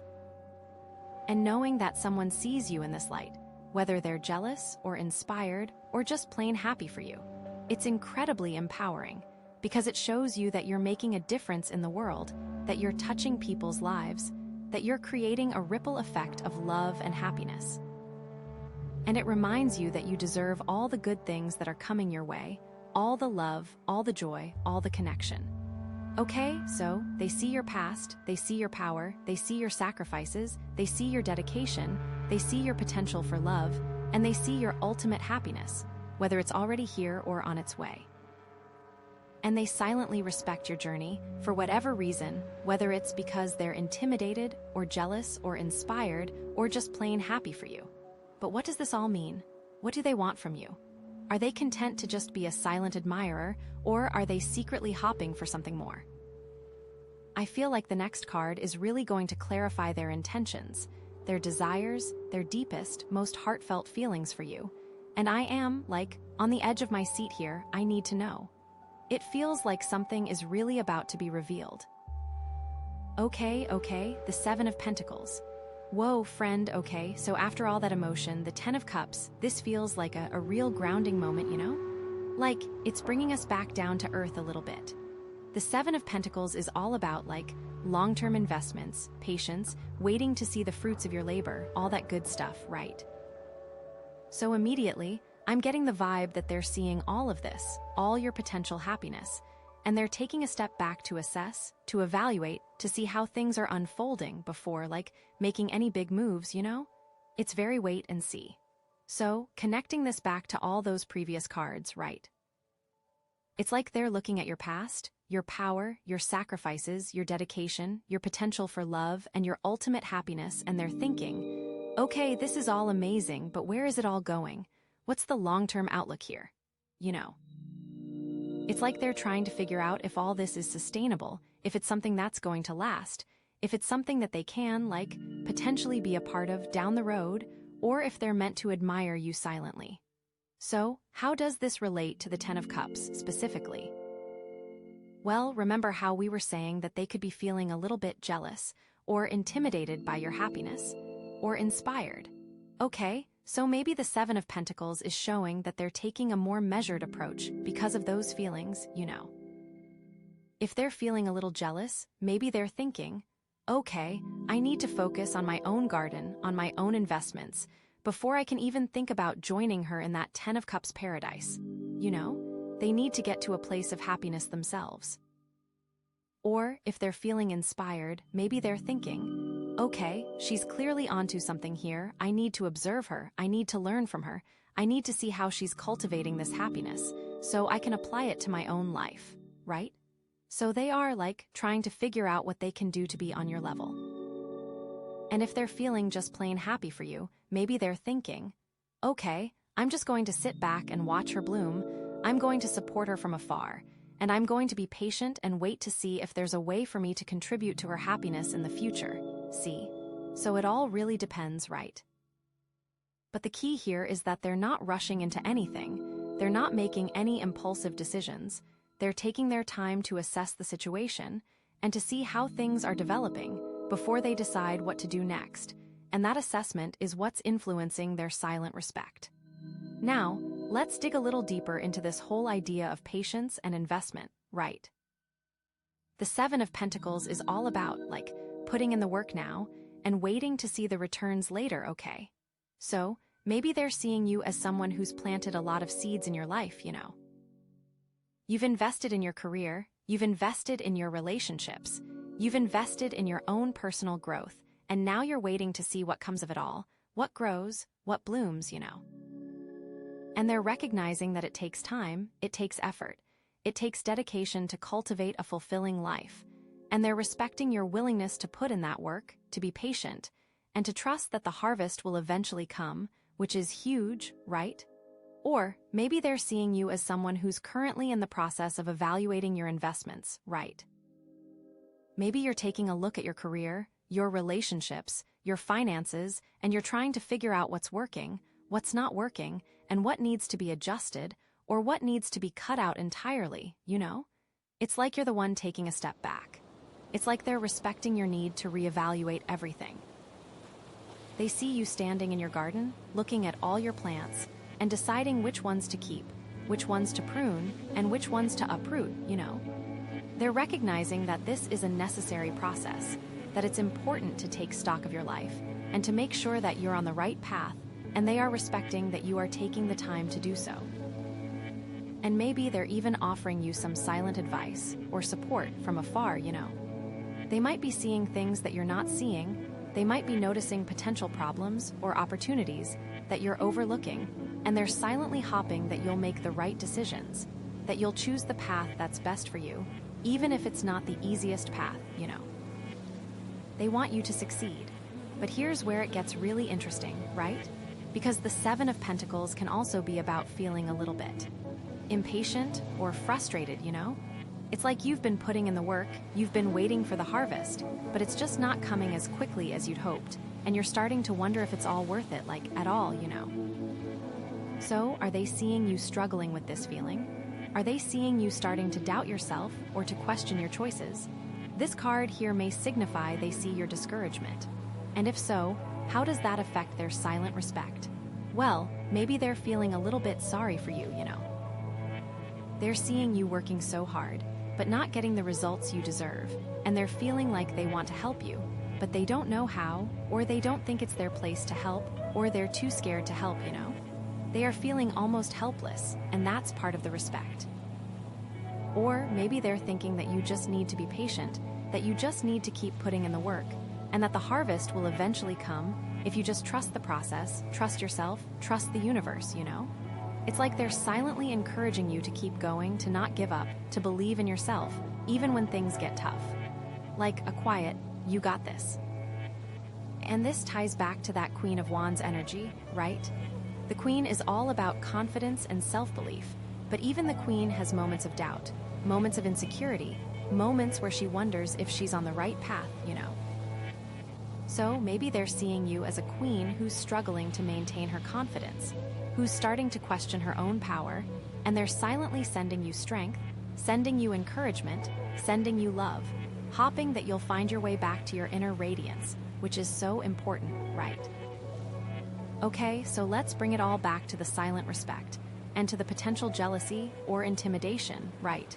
Because this is really the heart of the reading, right? What are they really thinking about you, and why are they keeping it to themselves?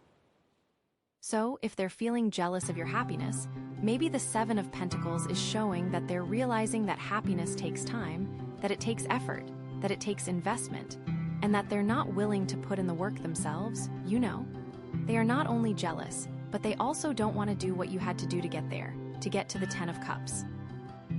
It's like they see you with all this love and joy, and they want it too, but they're not willing to sacrifice or dedicate themselves or be patient or trust the process like you have been, so they just stay silent, they just admire you from afar, and they secretly resent you for having what they don't have, but also they respect you, because they know how hard you've worked to get there. Hugh. Or, if they're feeling intimidated by your happiness, maybe the Seven of Pentacles is showing that they're realizing that they're not ready for that kind of commitment, for that kind of responsibility, for that kind of love, It's like they see you with all this joy and connection, and they're thinking, wow, that's amazing, but I'm just not there yet, I'm not ready to settle down, I'm not ready to build a family, I'm not ready to open my heart fully. So they just stay silent, they just admire you from afar, and they secretly hope that you won't ask too much of them, that you won't expect them to be something that they're not. But if they're just plain happy for you, then the Seven of Pentacles is showing that they're genuinely invested in your success, in your happiness, in your well-being, and that they're willing to be patient and supportive and encouraging as you continue to grow and bloom and create a beautiful life for yourself. You know, they're ready to support and respect you. And this all ties back to the Amethyst sphere, friend, because this is all about empowering you to understand your own worth, to recognize your own strength, to trust your own journey, no matter what anyone else thinks or feels or says, right? Knowing they're thinking about this really means something. It's about recognizing that you're the one who's in charge of your own life, that you're the one who's planting the seeds, that you're the one who's tending the garden, and that you're the one who's going to reap the harvest, whatever that may be, you know? This card is really confirming that their silent respect comes from seeing all that effort and sacrifice.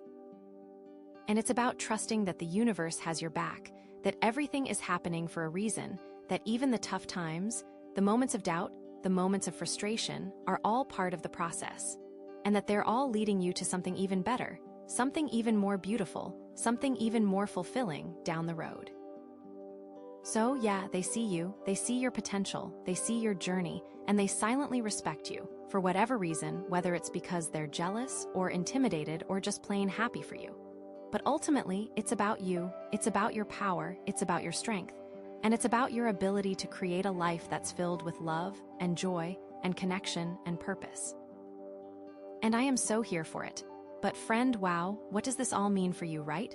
What is the big takeaway here?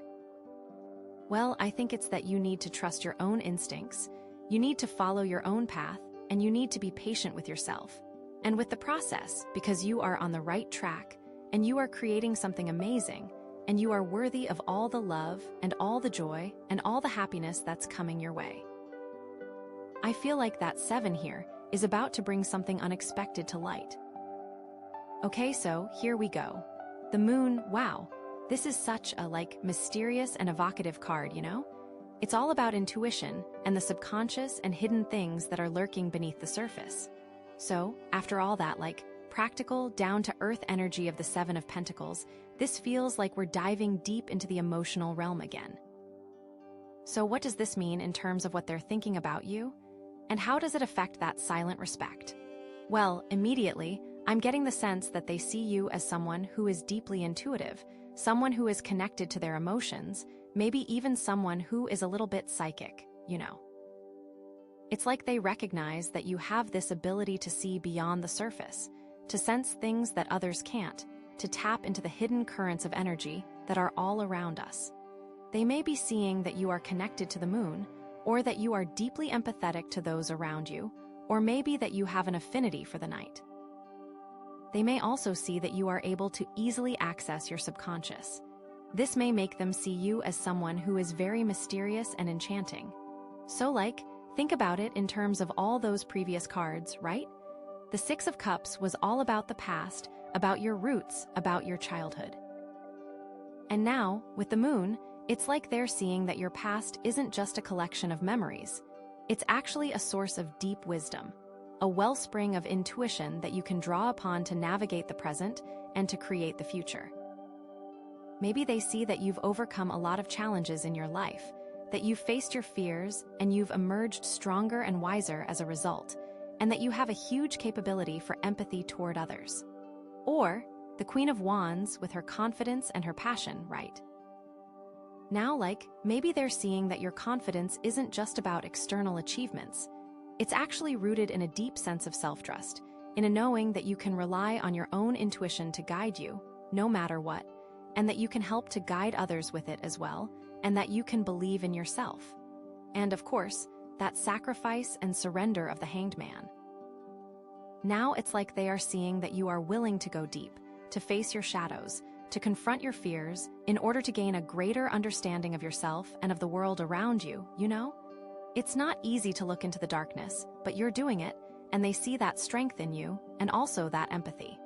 And the dedication of the 8 of Pentacles. Maybe they see that you're not just honing your skills in the external world, you're also cultivating your inner world, you're developing your intuition, you're learning to trust your gut feelings, And you're using your skills to help others connect with their own inner wisdom, which is so freaking amazing, right? Or the new love from the Ace of Cups. It's like they see that you're not just looking for external validation, you're actually seeking a deeper connection with yourself, with your emotions, with your soul, and that you're open to receiving love and guidance from the universe, from your intuition, from your higher self, from those around you. And that's just so, beautiful, right?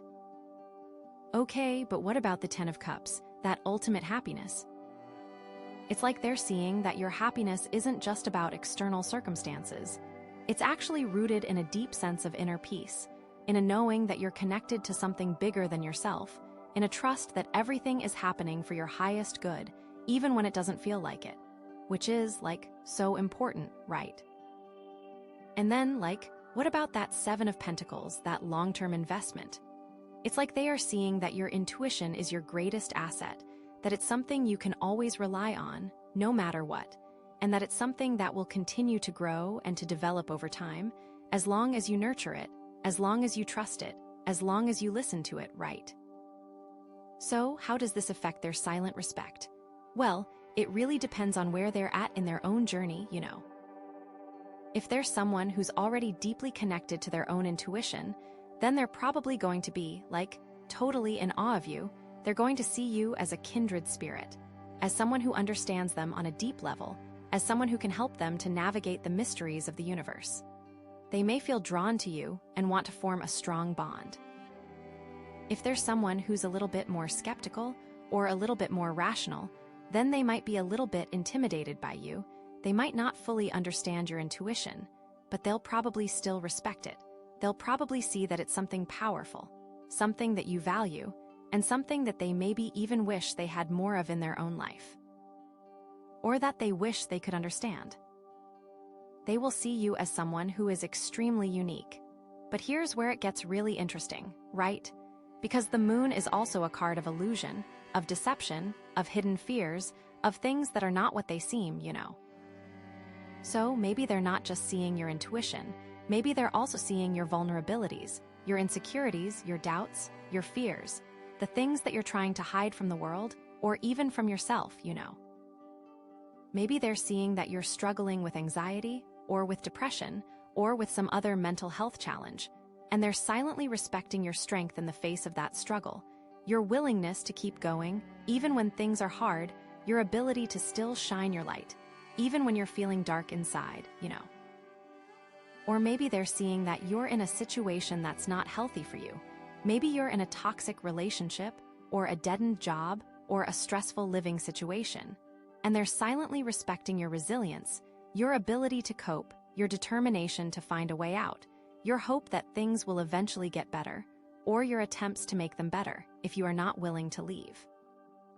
And if that's the case, maybe they're also feeling a little bit helpless, They're seeing you struggling, they're seeing you suffering, and they want to help you, but they don't know how, or they don't feel like it's their place to interfere, or they're afraid of making things worse.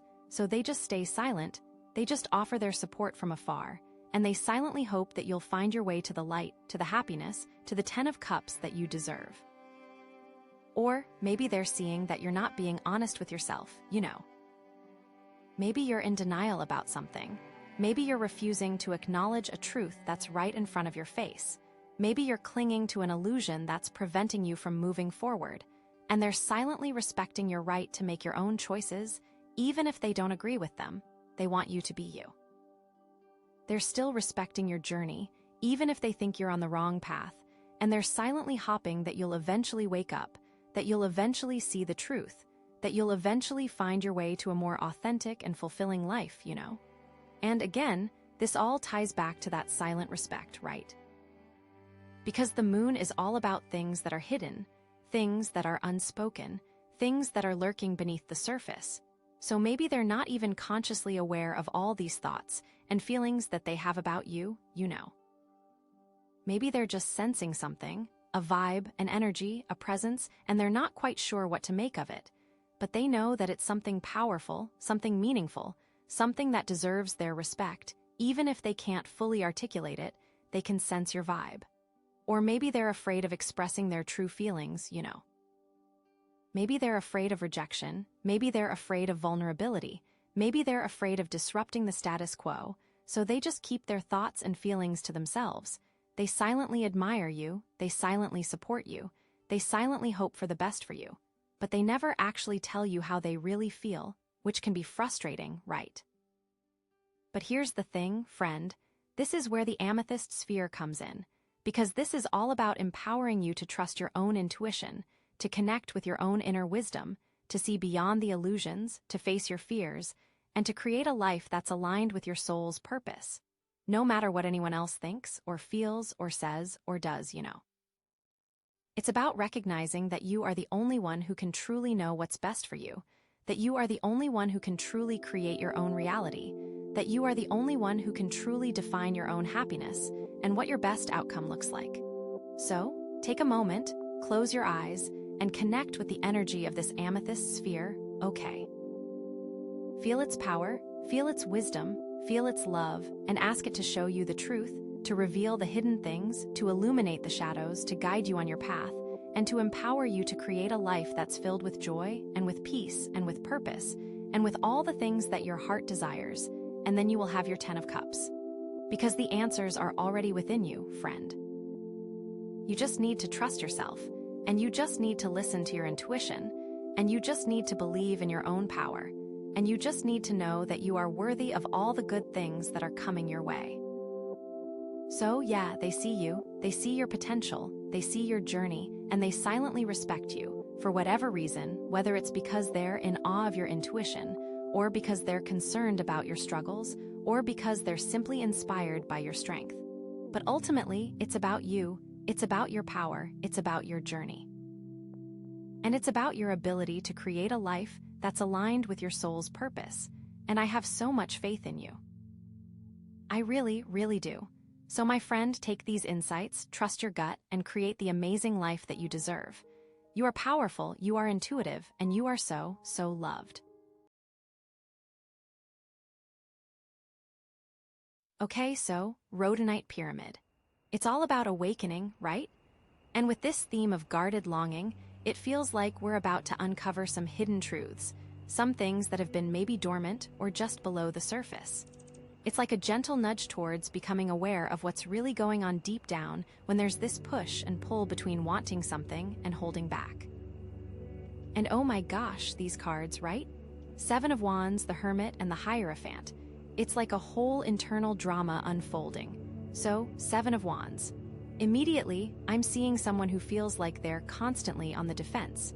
You know that feeling when it's like the world is against you and you have to constantly fight for your position? That's the vibe I'm getting here. It's like they're standing their ground, but they're also exhausted from having to do so. And it's not just a physical battle, I feel like it's more of an emotional one, or even mental. They could be feeling attacked on all sides, maybe by opinions, expectations, or even just perceived judgments from others. It feels like they're in this constant state of me against the world, which, let's be honest, is draining. Maybe they've had to fight for what they believe in, or for who they are, for so long that it's become their default mode. It's like they're always anticipating the next challenge, the next criticism, the next obstacle. And because of that, they're always ready to defend themselves, even when there's no actual threat present. It could be that they're projecting their past experiences onto the present, assuming that everyone is out to get them, even when that's not the case. And that can be a really lonely place to be. It's like they're so busy protecting themselves that they're missing out on opportunities to connect with others, to let their guard down, and to just be vulnerable. I also feel like it can be a Yina energy, because it is also like they aren't aware of the opportunities around them. Or, what else it could be? Maybe they're actually being challenged. Maybe there are people who are actively trying to undermine them, or who don't support their choices. In that case, the 7 of Wands is like a call to stay strong, to stand your ground, and to not let anyone push you around. But even then, it's important to remember that you don't have to fight every single battle.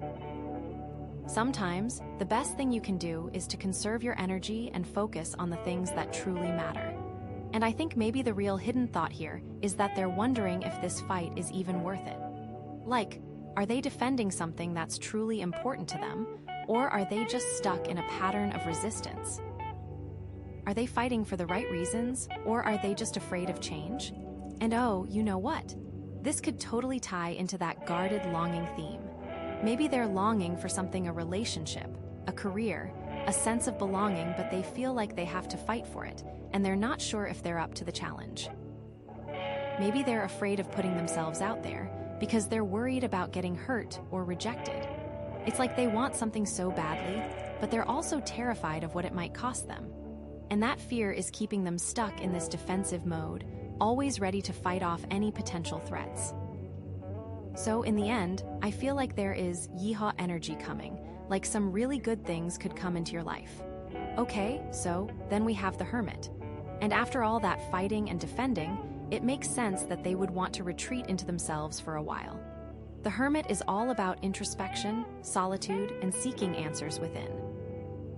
It's like they're taking a step back from the chaos of the world to try to figure out what's really important to them. And maybe they're doing that because they are tired. Tired of the fighting, tired of the drama, tired of feeling like they have to constantly prove themselves. So, they're going inward to recharge their batteries and to get clear on their values. This could be a really healthy thing, you know? Sometimes, we all need to disconnect from the outside world in order to reconnect with ourselves. It's like they're going on a spiritual retreat, even if it's just in their own minds. They're turning off the noise and listening to their own inner voice. And maybe they're realizing that a lot of the things they've been fighting for aren't really that important to them after all. Maybe they're letting go of some of those old beliefs and expectations that have been holding them back. But there's also a potential downside to the Hermit. Sometimes, it can be a sign of isolation, of withdrawing from the world too much. It's like they're so afraid of getting hurt that they're cutting themselves off from any potential connection. And that can be really lonely, you know? It's like they're building a wall around themselves, and no one can get in, but they can't get out either. So, maybe the hidden thought here is that they're afraid of being vulnerable, afraid of letting anyone see their true selves. They're hiding in their own little world, where they feel safe and in control. And I'm wondering if this is connected to the Seven of Wands. Like, maybe they're retreating into themselves because they feel like they can't win the battles they're facing. Maybe they're tired of fighting and they just want to escape from it all. But the problem is, you can't run away from your problems forever. Eventually, you have to face them. And maybe that's what the Hermit is really about, preparing themselves for the next challenge, gathering their strength and wisdom so they can come back stronger than ever. Or, you know what? Maybe they're not running away from anything. Maybe they're genuinely seeking a deeper understanding of themselves and the world around them. Maybe they're on a quest for enlightenment, searching for answers to the big questions of life. And that's a beautiful thing, you know? It takes courage to go inward, to confront your own demons, and to seek the truth. And maybe that's what this whole journey is about, not just fighting for what you believe in, but also understanding why you believe in it. Like really digging deep and figuring out what your values are, what your purpose is, and what you want to create in the world. And the guarded longing theme is still hanging over all of this, right? So, maybe they're longing for that deeper connection, that sense of purpose, that feeling of inner peace. But they know they can't find it in the outside world. They have to go within to discover it. And that's why they're embracing the Hermit energy, taking that time for solitude and introspection to figure out what they truly desire. They are probably trying to find a way for those desires to come to the surface. Okay, now we have the Hierophant. And this card adds a whole new layer of complexity to the situation. The Hierophant is all about tradition, institutions, and established systems. It's like they're seeking guidance from something outside of themselves, whether it's a religion, a school, a social group, or even just societal norms. And maybe they're doing that because they're feeling lost or uncertain. Maybe they're looking for a set of rules or guidelines to help them navigate their lives. This could be a good thing, you know. Sometimes, it's helpful to have a framework to guide you, especially when you're feeling overwhelmed.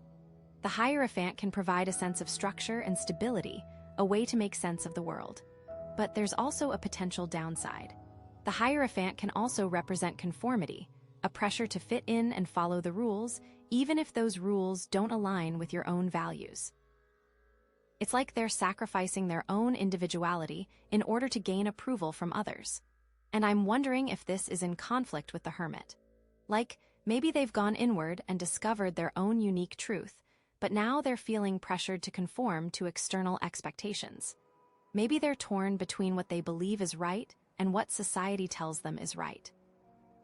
And that can create a lot of internal conflict, you know? It's like they're trying to reconcile their own inner voice with the voices of authority.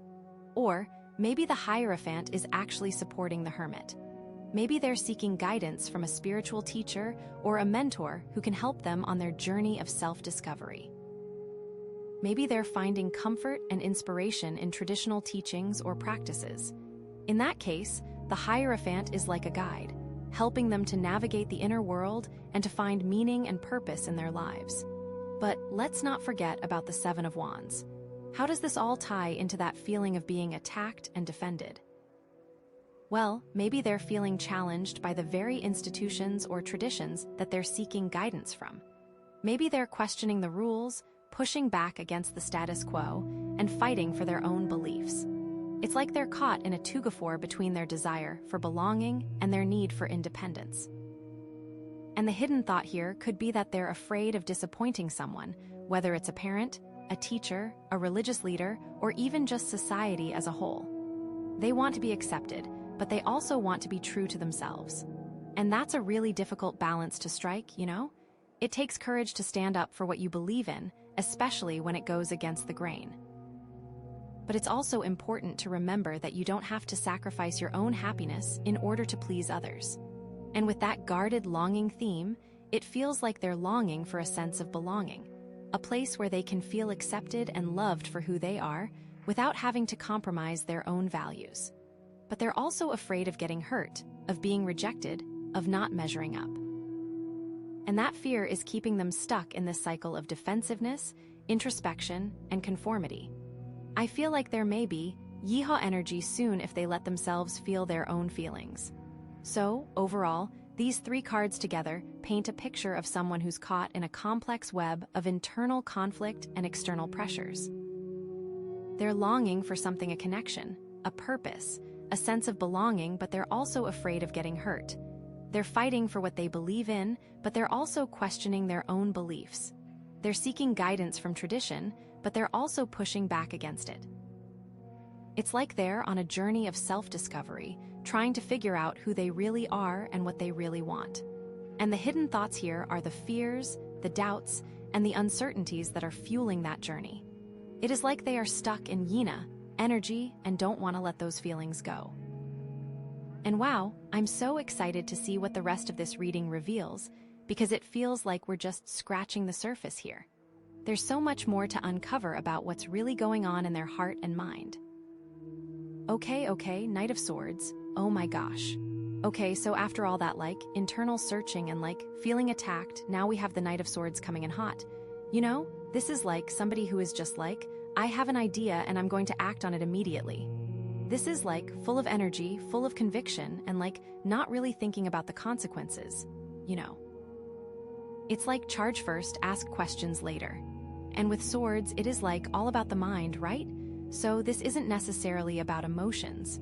This is about intellectual energy, mental clarity, and a real sense of purpose. You know, I know what I want and I'm going to go get it. But the thing about the Knight of Swords is that sometimes they can be a little bit, reckless. You know, they can be so focused on their goal that they don't really see the obstacles in their way. Or they don't care about the obstacles, you know? They're just I'm going to smash through them. Which can be really exciting and inspiring, but also it can lead to some, unintended consequences. You know? They might hurt people's feelings, or they might make some mistakes along the way. Or they might just completely miss the point. So in the context of this reading, with the Seven of Wands, the Hermit, and the Hierophant, this Knight of Swords energy is a real turning point. You know, because before it was all about feeling attacked, going inward, and trying to conform. But now it's no, I'm going to do what I want. I'm going to say what I want, and I don't care what anyone thinks. Which, you know, can be really empowering. But also, it can be a little bit scary. Especially with that guarded longing theme, right? It's like they've been longing for something, but they've been too afraid to go after it. But now, with this Knight of Swords energy, they're like, okay, I'm done being afraid. I'm just going to go for it. But the question is, are they going to go for it in a way that's actually going to get them what they want? Or are they going to, sabotage themselves because they're not really thinking things through? You know what I mean? Okay, so, let's think about some possible scenarios here. Maybe they've been longing to connect with you, but they've been holding back because they're afraid of rejection. But now they're just like, okay, I'm going to tell them how I feel. I'm going to lay it all out on the table. And, that could be amazing. It could lead to a really deep and meaningful connection. But also, it could be a little bit overwhelming, if they come on too strong, it might scare you away.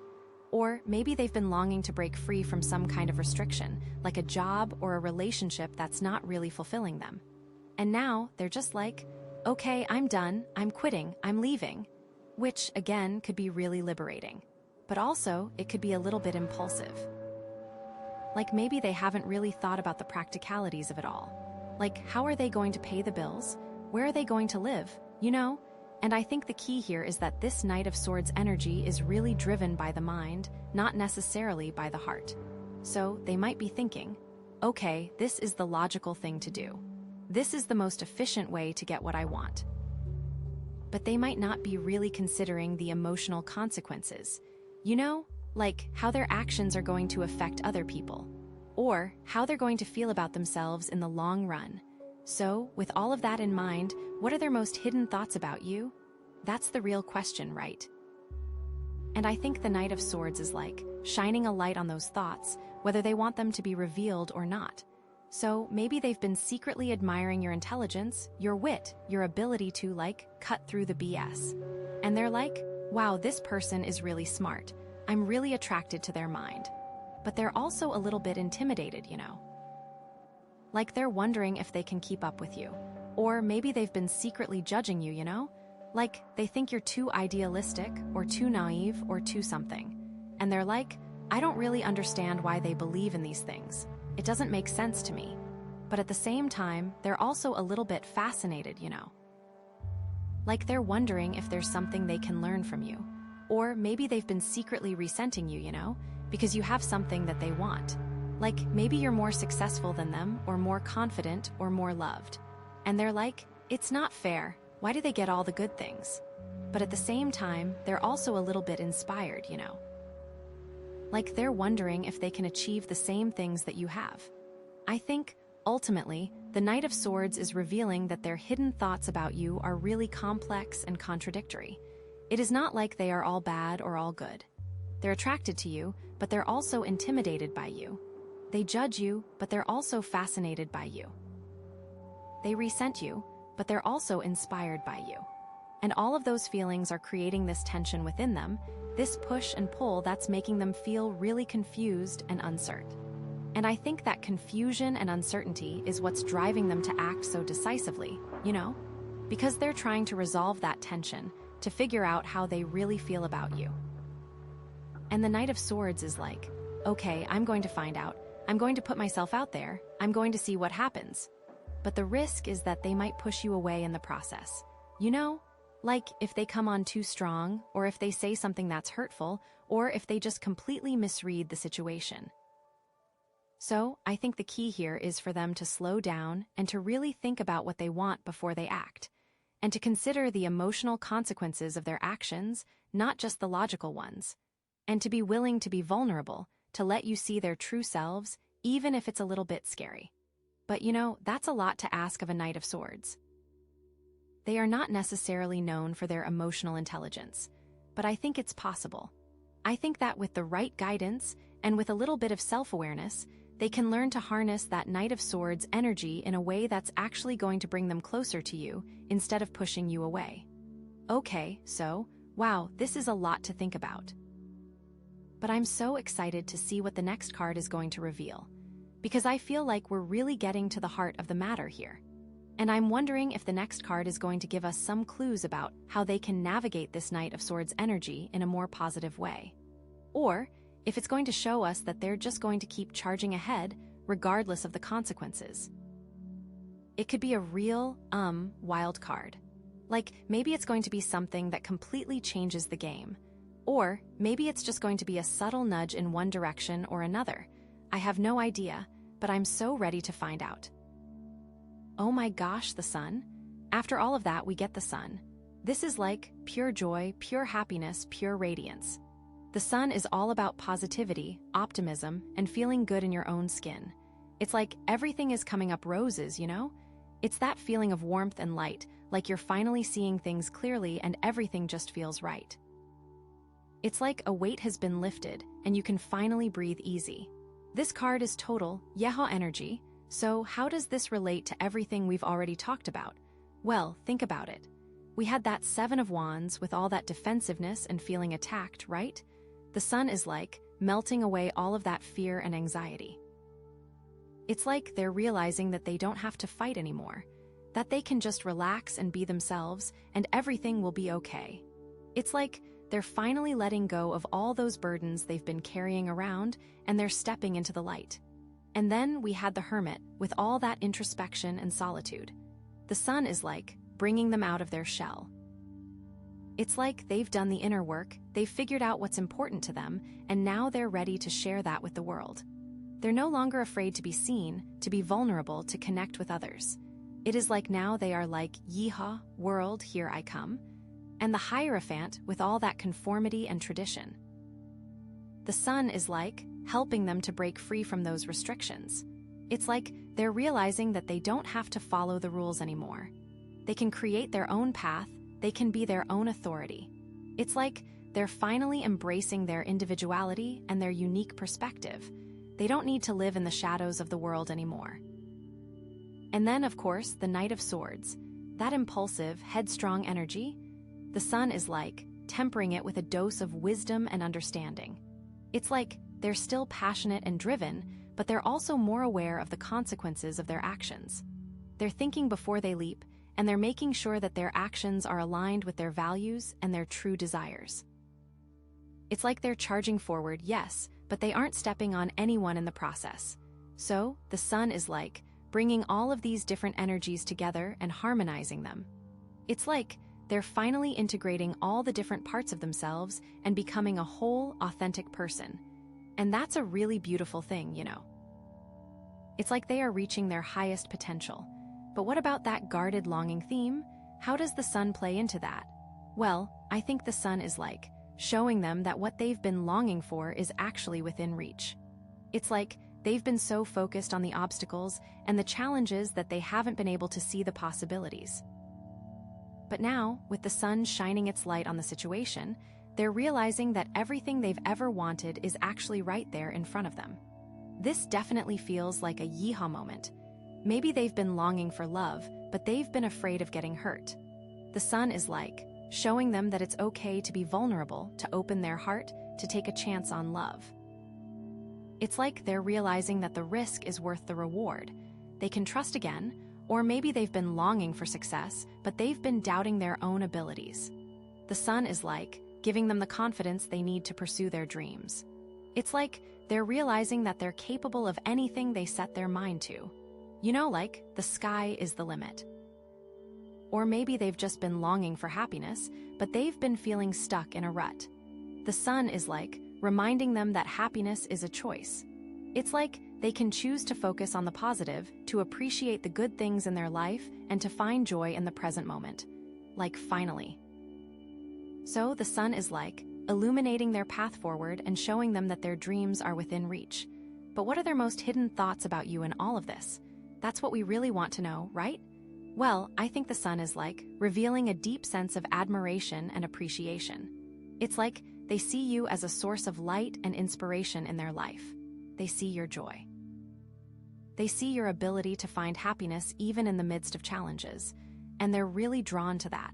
Like, they are just so attracted to that energy. Maybe they've been secretly admiring your confidence, your ability to be yourself without worrying about what other people think. The sun is like showing them that they can be that way too.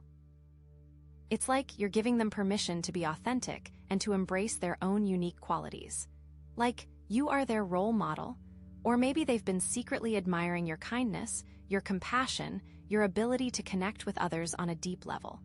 The Sun is like inspiring them to be more open and loving in their own relationships. It's like you're showing them the power of human connection, like you are a beautiful soul, or maybe they've just been secretly admiring your zest for life, your enthusiasm, your ability to find joy in the simple things.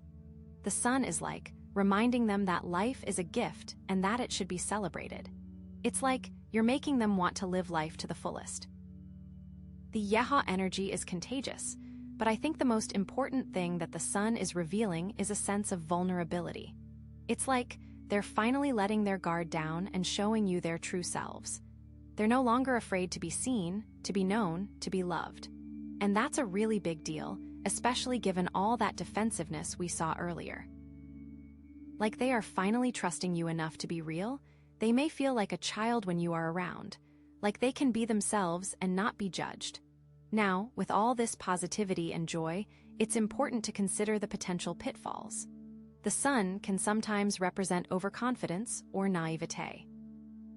It's like they might be so caught up in the good feelings that they forget to be realistic or to consider the potential challenges. They may feel the Yeehaw energy a little too much. Maybe they're so excited about the possibilities that they jump into things without thinking them through. Or maybe they're so convinced that everything will be okay that they ignore the warning signs.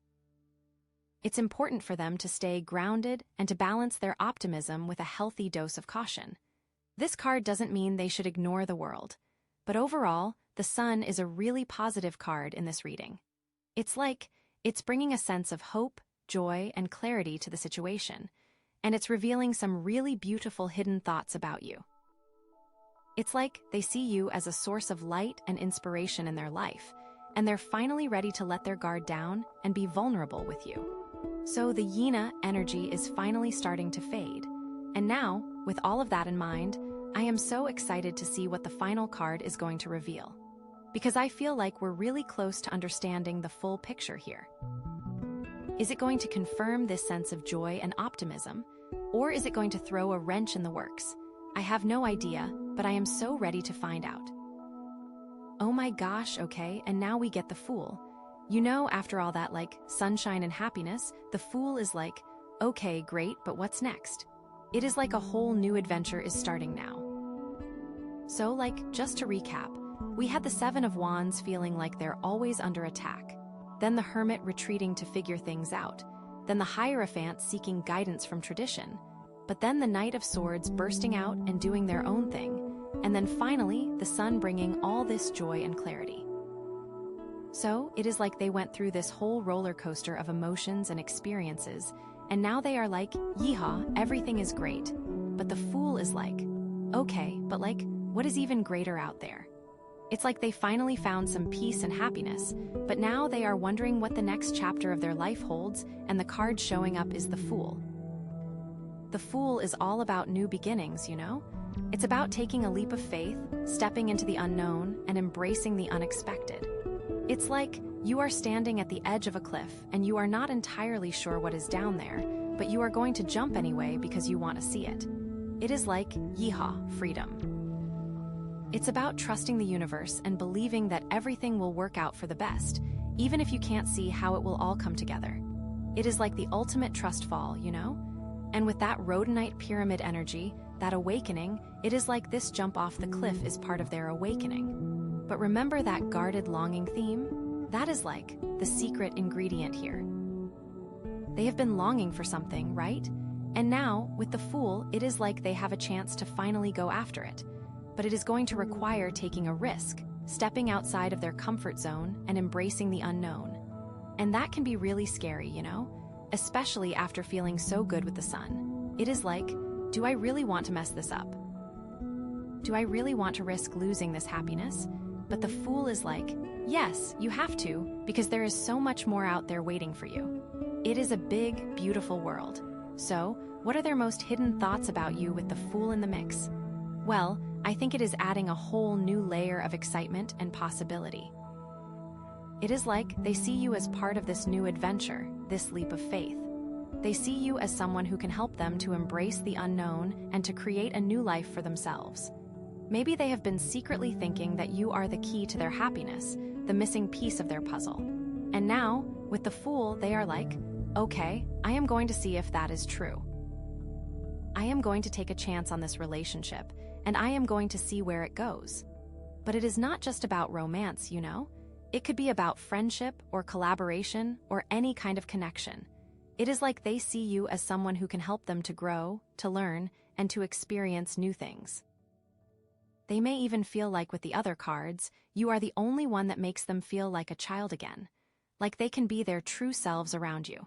Maybe they have been secretly wanting to travel with you, or to start a business with you, or to create something amazing together. And now, with the Fool, they are like, okay, let us do it. Let's go on this adventure together. Or maybe they are just thinking, wow, this person is so free-spirited and adventurous. I want to be more like them. And they are secretly hoping that you will inspire them to take more risks and to live life to the fullest. Like, you are the one who can help them to break free from their old patterns and to embrace a new way of being. They want to try new things with you. Experience all you have to offer the world together. The Fool brings a sense of wonder and curiosity. It is like they are seeing you through new eyes, and they are discovering all these amazing qualities that they never noticed before. They are realizing that you are not just a friend, or a colleague, or a romantic interest, but something much more than that. And it can also mean you are now seeing the world through each other's eyes. You're experiencing the world in a completely different way. They may feel this yeha energy that you have and want to know more about you because you are so happy all the time. But here is the thing about the Fool. It is not always easy. It requires a lot of courage, trust, and faith. And it also comes with its own set of challenges and potential pitfalls. One of the biggest challenges is naivety, which is part of the reason for the guarded longing. The Fool can be so caught up in the excitement of the new adventure that they forget to be practical or realistic. They are so focused on the destination that they do not pay attention to the journey. And that can lead to some mistakes and missteps along the way. They want to run into the sunshine with you and frolic, but will they remember their shoes? It's all new. Everything is new, so there will be mistakes for sure. So, with all of that in mind, what is the overall message here? Well, I think it is that they are seeing you as a source of inspiration and possibility in their life. They are drawn to your energy, your spirit, and your ability to embrace the unknown. And they are secretly hoping that you will join them on this new adventure and help them to create a life that is full of joy, meaning, and purpose. It's like a whole new world. But there are also some risks involved, and they need to be careful not to get too caught up in the excitement. And now, with that in mind, I am so excited to see what the final card is going to reveal. Because I feel like this is where everything comes together. Is it going to confirm that they are ready to take this leap of faith with you? Or is it going to show that they are still holding back, afraid of the risks? Is it going to be Yeha energy or Yina energy? I cannot wait to find out. Okay, and now we get death, whoa. Okay, so, after all that leaping into the unknown with the Fool, death is like, hold on a second, before you go anywhere, something's gotta end. You know, it's like a major transformation is coming, a big shift, a letting go of something old to make way for something new. And you know, death doesn't always mean a literal death. Most of the time, it's about endings and beginnings, like closing a chapter in your life so you can start a new one. It's shedding the old skin. It is like a snake letting go of what doesn't serve it anymore. So, just to recap again, because oh my gosh, so much has happened, we had the Seven of Wands feeling attacked, the Hermit going inward, the Hierophant seeking guidance, the Knight of Swords doing their own thing, the Sun bringing joy, and the Fool leaping, and now death is like, okay, but before you can truly leap, something's gotta die. This definitely feels like we're heading towards some major Yeha energy soon, but with a little bit of Yina mixed in, because endings can be scary, right? Okay, so how does this connect to everything else? Well, think about it. That Seven of Wands energy, feeling attacked, maybe that's something that needs to die. That constant feeling of needing to defend yourself, that paranoia that everyone's out to get you, maybe it's time to let that go. You know, it's like that old way of being is no longer serving you, and it's time to release it. And the Hermit, all that introspection, maybe that's led them to realize what needs to end. Maybe they've been holding onto something for too long, a belief, a relationship, a job, and they now realize it's time to let it go and step into a new version of themselves. It's like the time alone helped show them all the things they needed to release into the world. And then the Hierophant, seeking guidance from tradition. Maybe they're realizing that those old rules and structures don't apply to them anymore. Maybe they're ready to break free from those limitations and create their own path. This could be a time of great change. And the Knight of Swords, with all that impulsive energy, maybe they need to let go of that recklessness and learn to be more thoughtful and considerate. Or maybe they need to let go of the fear of consequences and just go for what they want, even if it's a little scary. Like, they need to feel those Yeha energies in their soul. And the Sun, all that joy and happiness. Maybe they need to let go of the expectation that life will always be perfect and embrace the inevitable ups and downs. Or maybe they need to let go of something that's been blocking their joy, something they haven't even been aware of. The sun can only shine if the clouds are gone. And the Fool, leaping into the unknown, maybe they need to let go of their fear of failure and trust that everything will work out, even if they don't know how. This leap could bring so much change into their lives. So death is like the catalyst for all of this. It's the thing that forces them to confront what's no longer serving them and to make a change. It's like a cosmic reset button, wiping the slate clean so they can start fresh. It could mean letting go of an old identity, a limiting belief, a toxic relationship, a deadened job, or anything that's been holding them back from living their fullest life. It's like they have to have a mini death to become a more fulfilled soul. But what about that guarded longing theme? How does death play into that?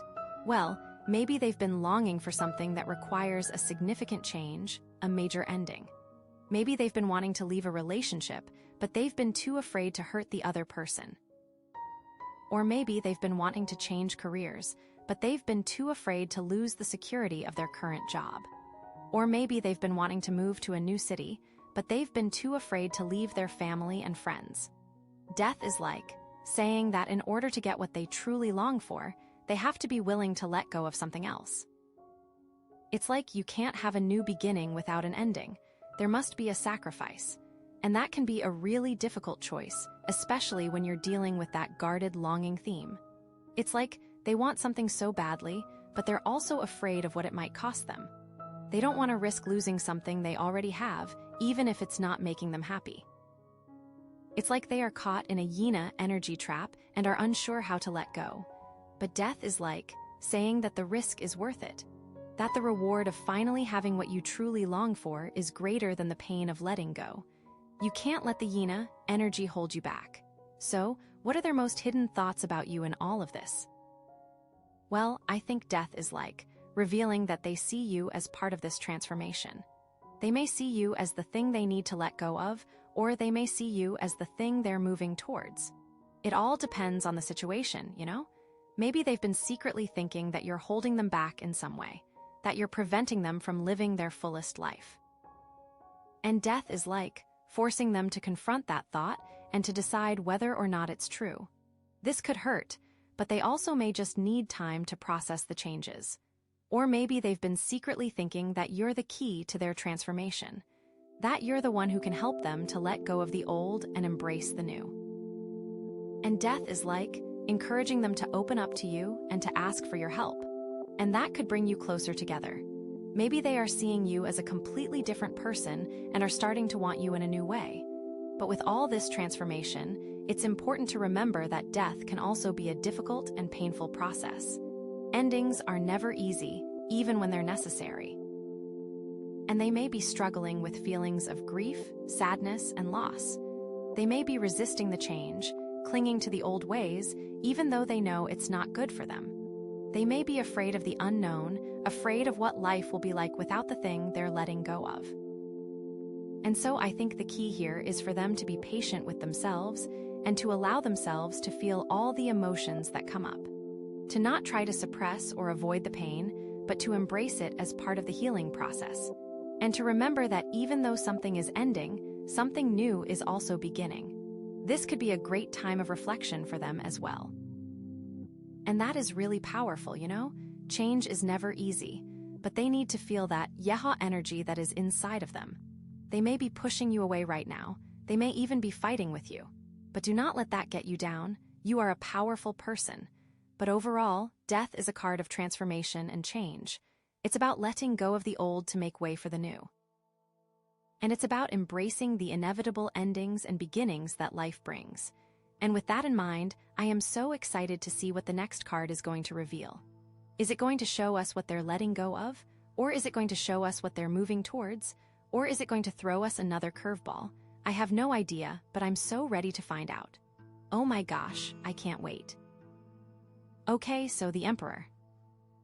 After all that, after the Seven of Wands feeling like everyone's against you, after the Hermit retreating to figure things out, after the Hierophant seeking guidance, after the Knight of Swords just charging ahead, after the Sun bringing the Yeha energy, after the Fool leaping into the unknown, and after death forcing you to let go of what no longer serves you, we get the Emperor. You know. It's like you've gone through this whole crazy journey, this roller coaster of emotions and experiences, and now it's time to take charge, to step into your power, to create your own structure and stability. It is really so much. So the Emperor is all about authority, control, structure, and leadership. But it is not like a bad control, but more about having control over your life, over your emotions, over your destiny, you know? It is about setting boundaries, making decisions, and taking responsibility for your actions. It's about being the boss of your own life, which you deserve. It's about creating a solid foundation for yourself and building something that lasts, and it's also about protecting what's yours, you know? Setting boundaries so people don't just walk all over you, and defending your values and your beliefs. Remember that Seven of Wands? It's like you've learned how to defend yourself, and now the Emperor is about using that knowledge wisely, you know. Not just fighting every battle, but choosing your battles carefully and standing your ground when it really matters, like a real warrior with Yeha energy. And it's about having the confidence to lead, to inspire, and to guide others. Being a role model for the people in your life and showing them what's possible when you take control and live with integrity. It is like time to be that leader in your own life and inspire others to do the same. But, and this is a big but, the Emperor can also have a shadow side, right? It can be about being too rigid, too controlling, too authoritarian. It can be about being inflexible and unwilling to compromise. It can be about being a micromanager and stifling other people's creativity. It can be about being a hyena and abusing your power and manipulating others to get what you want. So, it's really important to find that balance. To be strong and assertive, but also compassionate and understanding. To set boundaries, but also be willing to be flexible. To take charge, but also to empower others. Like, let people shine. And how does this relate to that guarded longing theme? Well, think about it. Maybe you've been longing for something for a long time, a relationship, a career, a sense of purpose, but you've been feeling powerless to make it happen. You've been feeling like you're at the mercy of fate, or other people's decisions, or circumstances beyond your control. But the Emperor is like, saying that you have the power to create what you long for. You have the ability to take control of your life and make your dreams a reality. But it's going to require you to be strong, assertive, and decisive. You need to set clear goals, make a plan, and take action. You need to be willing to work hard and overcome obstacles. You need to believe in yourself and your ability to succeed. You need to have some serious Yeha energy. But the Emperor also requires that you are responsible for your actions. Okay, so what are their most hidden thoughts about you in all of this? Well, I think the Emperor is revealing a deep respect and admiration. They see you as someone who embodies these qualities of strength, authority, and control. Someone who has their life together, who knows what they want, and who isn't afraid to go after it. Someone who sets boundaries and protects what's theirs. They are like, wow, I want to be like them. They are admiring you from afar. They may even feel intimidated by you, you know? Like, wow, they are so powerful, so confident, so successful. I could never be like that. And they may be secretly longing to have those qualities themselves, to be able to take charge of their own life and create their own destiny. They are seeing you as a Yeha inspiration. Or, on the flip side, they may be secretly resenting you for those qualities. They may see you as being too controlling, too rigid, too authoritarian. They may feel like you're judging them or trying to impose your will on them. And they may be pushing back against that, resisting your authority. But even if they're resenting you, there's still a part of them that respects you, that recognizes your strength and your power.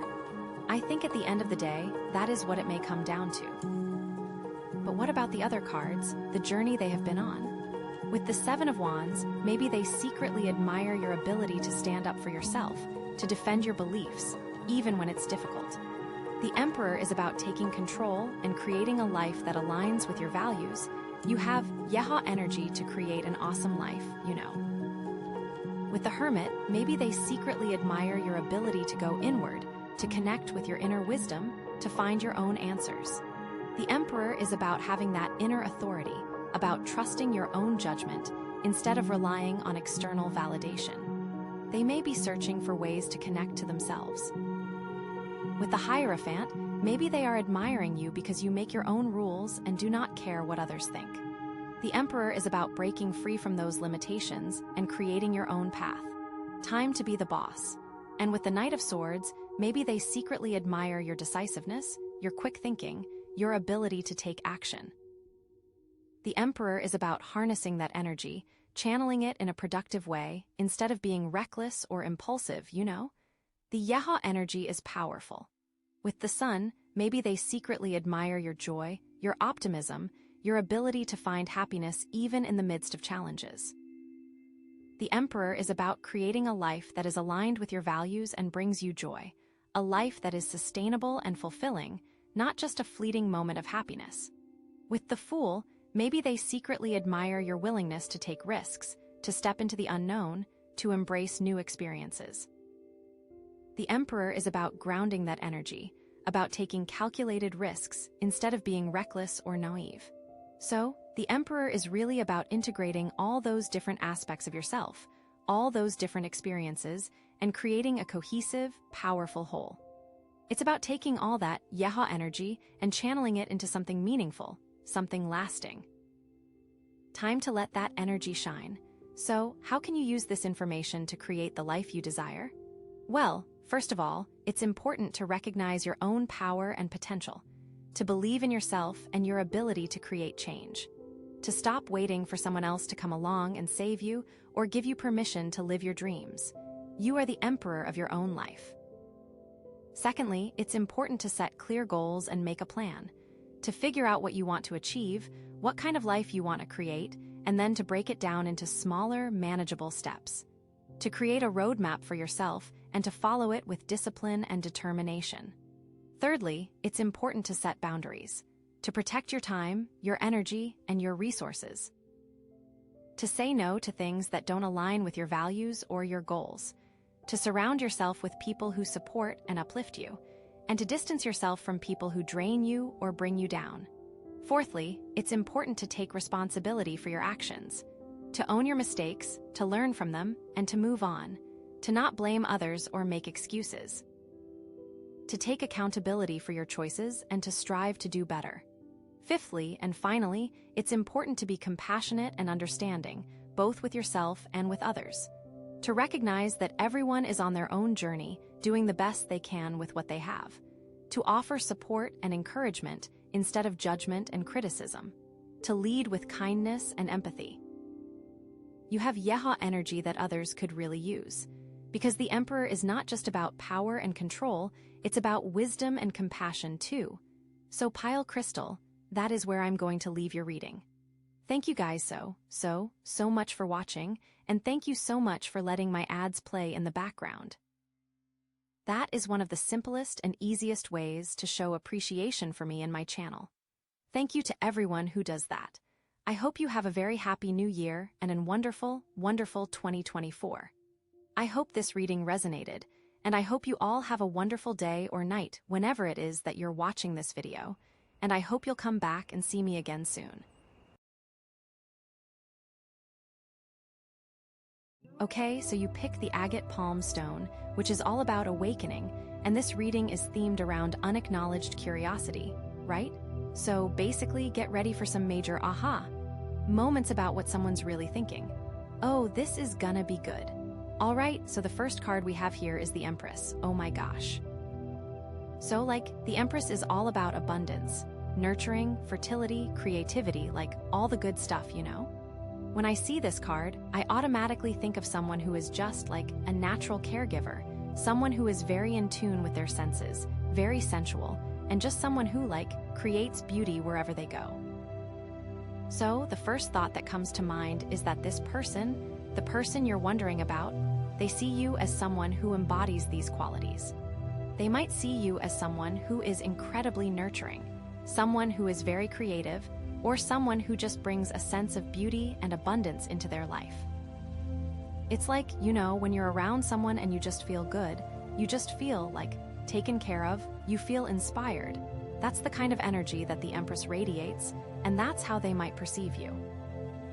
But it's also interesting because the Empress can also represent, a mother figure, not necessarily in the literal sense, but more in the sense of someone who is very protective, very supportive, and always there to offer guidance and wisdom. So, they might see you as someone who they can confide in, someone who they can turn to for advice, or someone who just provides a safe and comforting space for them to be themselves, you know. And it's not necessarily a romantic thing, it could be, but it could also just be a deep appreciation for your nurturing qualities. Maybe they admire your ability to, create a warm and inviting atmosphere wherever you go. Or maybe they're just really grateful for your support and encouragement, especially if they're going through a tough time, you know? But here's where it gets interesting, because we're talking about hidden thoughts, right? So, maybe they don't fully acknowledge these feelings. Maybe they don't even realize how much they appreciate your presence in their life. It could be that they're just so used to you being there for them that they take it for granted, or maybe they're just not very good at expressing their emotions, you know. Or, and this is a big or, maybe they do recognize these feelings, but they're afraid to admit them, either to themselves or to you. Maybe they're afraid of, changing the dynamic of your relationship, or maybe they're just not ready to open up and be vulnerable, you know. The Empress is also very connected to nature and sensuality, so it could be that they're secretly drawn to your energy, your vibe, they appreciate your style, your grace, the way you carry yourself. Maybe they find you incredibly attractive, but they're too shy or too afraid to make a move. It's they admire you from afar, but they don't know how to bridge that gap, you know. And because it's hidden curiosity, they might not even realize that they have these thoughts about you, or they do, and they immediately dismiss them as just a thought or just a feeling. Maybe they are in denial about what they are actually thinking about you. Maybe they're thinking, oh, I can't possibly be feeling this way about them. It's they are subconsciously pushing down their true emotions about you. The thing about the Empress is that she's also very fertile, not just in the literal sense of having children, but also in the sense of creating new ideas, new projects, new possibilities. So they might see you as someone who inspires them, someone who sparks their creativity, or someone who just brings a fresh perspective to their life. Maybe they've been feeling stuck in a rut, and your presence just kind of shakes things up and opens them up to new ways of thinking, you know? It's also possible that they secretly admire your confidence and your self-assuredness. The Empress is, a very powerful figure. She knows her worth, and she's not afraid to stand up for what she believes in. So, they might see you as someone who is very strong and independent, someone who doesn't need anyone else's approval to be happy, and that's something that they find incredibly attractive, you know. Think about it this way. Have you ever been around someone who just seems to have it all together? They're successful, they're confident, they're kind, they're beautiful, and you just can't help but admire them. That's the kind of energy that the Empress exudes, and that's how they might perceive you. But remember, this is all about hidden thoughts, so it's not something that they're necessarily going to tell you, at least not right away. It's something that they might be processing internally, something that they might be struggling to come to terms with, or something that they might not even be fully aware of themselves, you know. But you can bet that these thoughts are definitely there, simmering beneath the surface, just waiting to be acknowledged. Okay, are you ready for the next card? Because this is where it gets even more interesting. So the next card is Strength, which is like, oh my gosh, another powerful card. So, Strength is all about inner strength, courage, compassion, and overcoming challenges. It's about taming your inner beast, finding your inner power, and facing your fears head-on, So, when I see Strength after the Empress, I get the sense that this person, the one you're wondering about, they recognize your inner strength. They see you as someone who is capable of overcoming any obstacle, someone who is resilient and determined, and someone who never gives up, no matter how tough things get. They might be going through a difficult time themselves. Maybe they're facing a challenge at work, or maybe they're dealing with a personal issue, and they see you as a source of inspiration and motivation. They might admire your ability to stay strong in the face of adversity, and they might even look to you for guidance and support, even if they don't explicitly ask for it, Or it could be that they're secretly struggling with their own inner demons, their own fears and insecurities, and they see you as someone who has already conquered those demons. They might be envious of your confidence and your self-assurance, and they might secretly wish that they could be more like you, But again, because we're talking about hidden thoughts, it's not something that they're necessarily going to admit, especially if they're the type of person who likes to project an image of strength and invulnerability. They might be afraid of showing their vulnerability, afraid of letting you see their weaknesses, so they keep their true feelings hidden beneath the surface, And the thing about Strength is that it's not just about physical strength. It's also about emotional strength, mental strength, and spiritual strength. So, they might see you as someone who is very grounded and centered, someone who is in touch with their emotions, someone who has a strong sense of purpose, and someone who is connected to something bigger than themselves, They might admire your ability to stay calm and composed in stressful situations, your ability to see the bigger picture, and your ability to offer compassionate and understanding to others, even when they don't deserve it. It's like they see you as someone who is wise beyond your years, someone who has a deep understanding of human nature, and someone who is always there to offer a listening ear and a supportive shoulder, Or it could be that they secretly admire your ability to set boundaries and say no when you need to. Strength is also about knowing your limits, knowing when to push yourself and when to rest, and not being afraid to prioritize your own needs, They might see you as someone who is very self-aware and assertive, someone who knows what they want and isn't afraid to go after it, and someone who doesn't let other people walk all over them. And that's something that they find incredibly attractive, especially if they're the type of person who struggles with setting boundaries or asserting themselves, So, think about it this way. Have you ever been around someone who just seems to radiate strength and confidence, someone who is always there to support you, someone who believes in you even when you don't believe in yourself? That's the kind of energy that Strength exudes, and that's how they might perceive you. But remember, this is all about hidden thoughts, so it's not something that they're necessarily going to tell you, at least not right away. It's something that they might be processing internally, something that they might be struggling to come to terms with, or something that they might not even be fully aware of themselves, But you can bet that these thoughts are definitely there, simmering beneath the surface, just waiting to be acknowledged. Okay, are you ready for the final card? Because this is where things get really interesting, and it all starts to come together. The last card is the Two of Swords. Oh my gosh, this is so telling.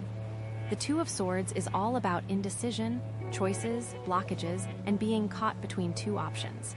It's about having to make a difficult decision, but feeling unable to do so because you're afraid of making the wrong choice, So, when I see the Two of Swords after the Empress and Strength, I get the sense that this person, the one you're wondering about, is struggling with some kind of decision or conflict related to you.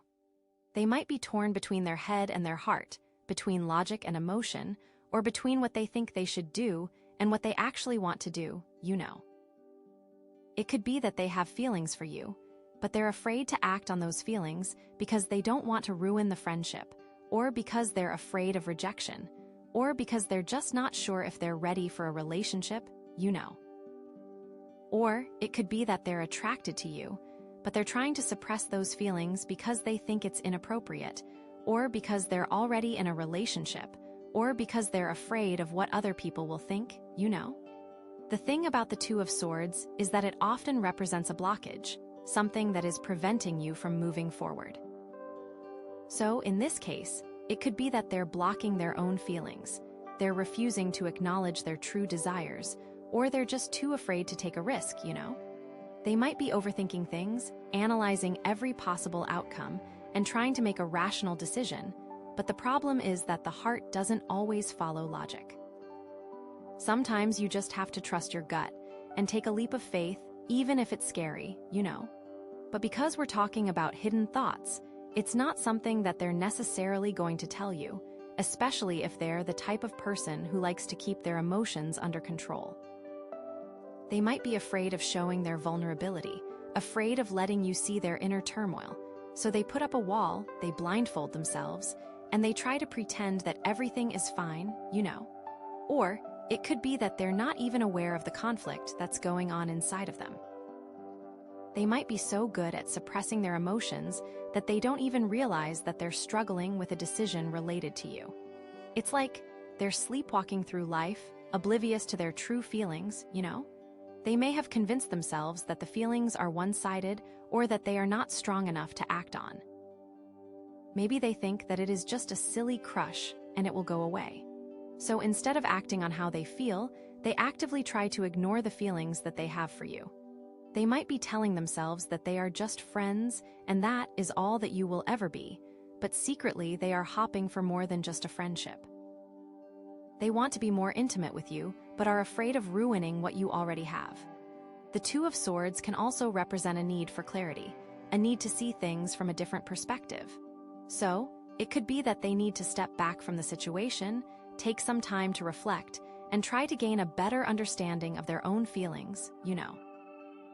They might need to talk to someone they trust, someone who can offer them objective advice, or they might need to do some soul-searching on their own to figure out what they really want, and what they're willing to risk to get it, you know. Have you ever felt like you're standing at a crossroads, not knowing which way to go?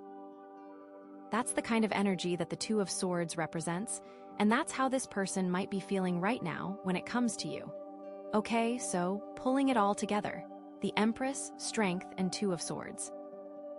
This person sees you as nurturing, strong, and inspiring, but they're also dealing with some kind of internal conflict, a blockage that's preventing them from fully acknowledging their feelings for you.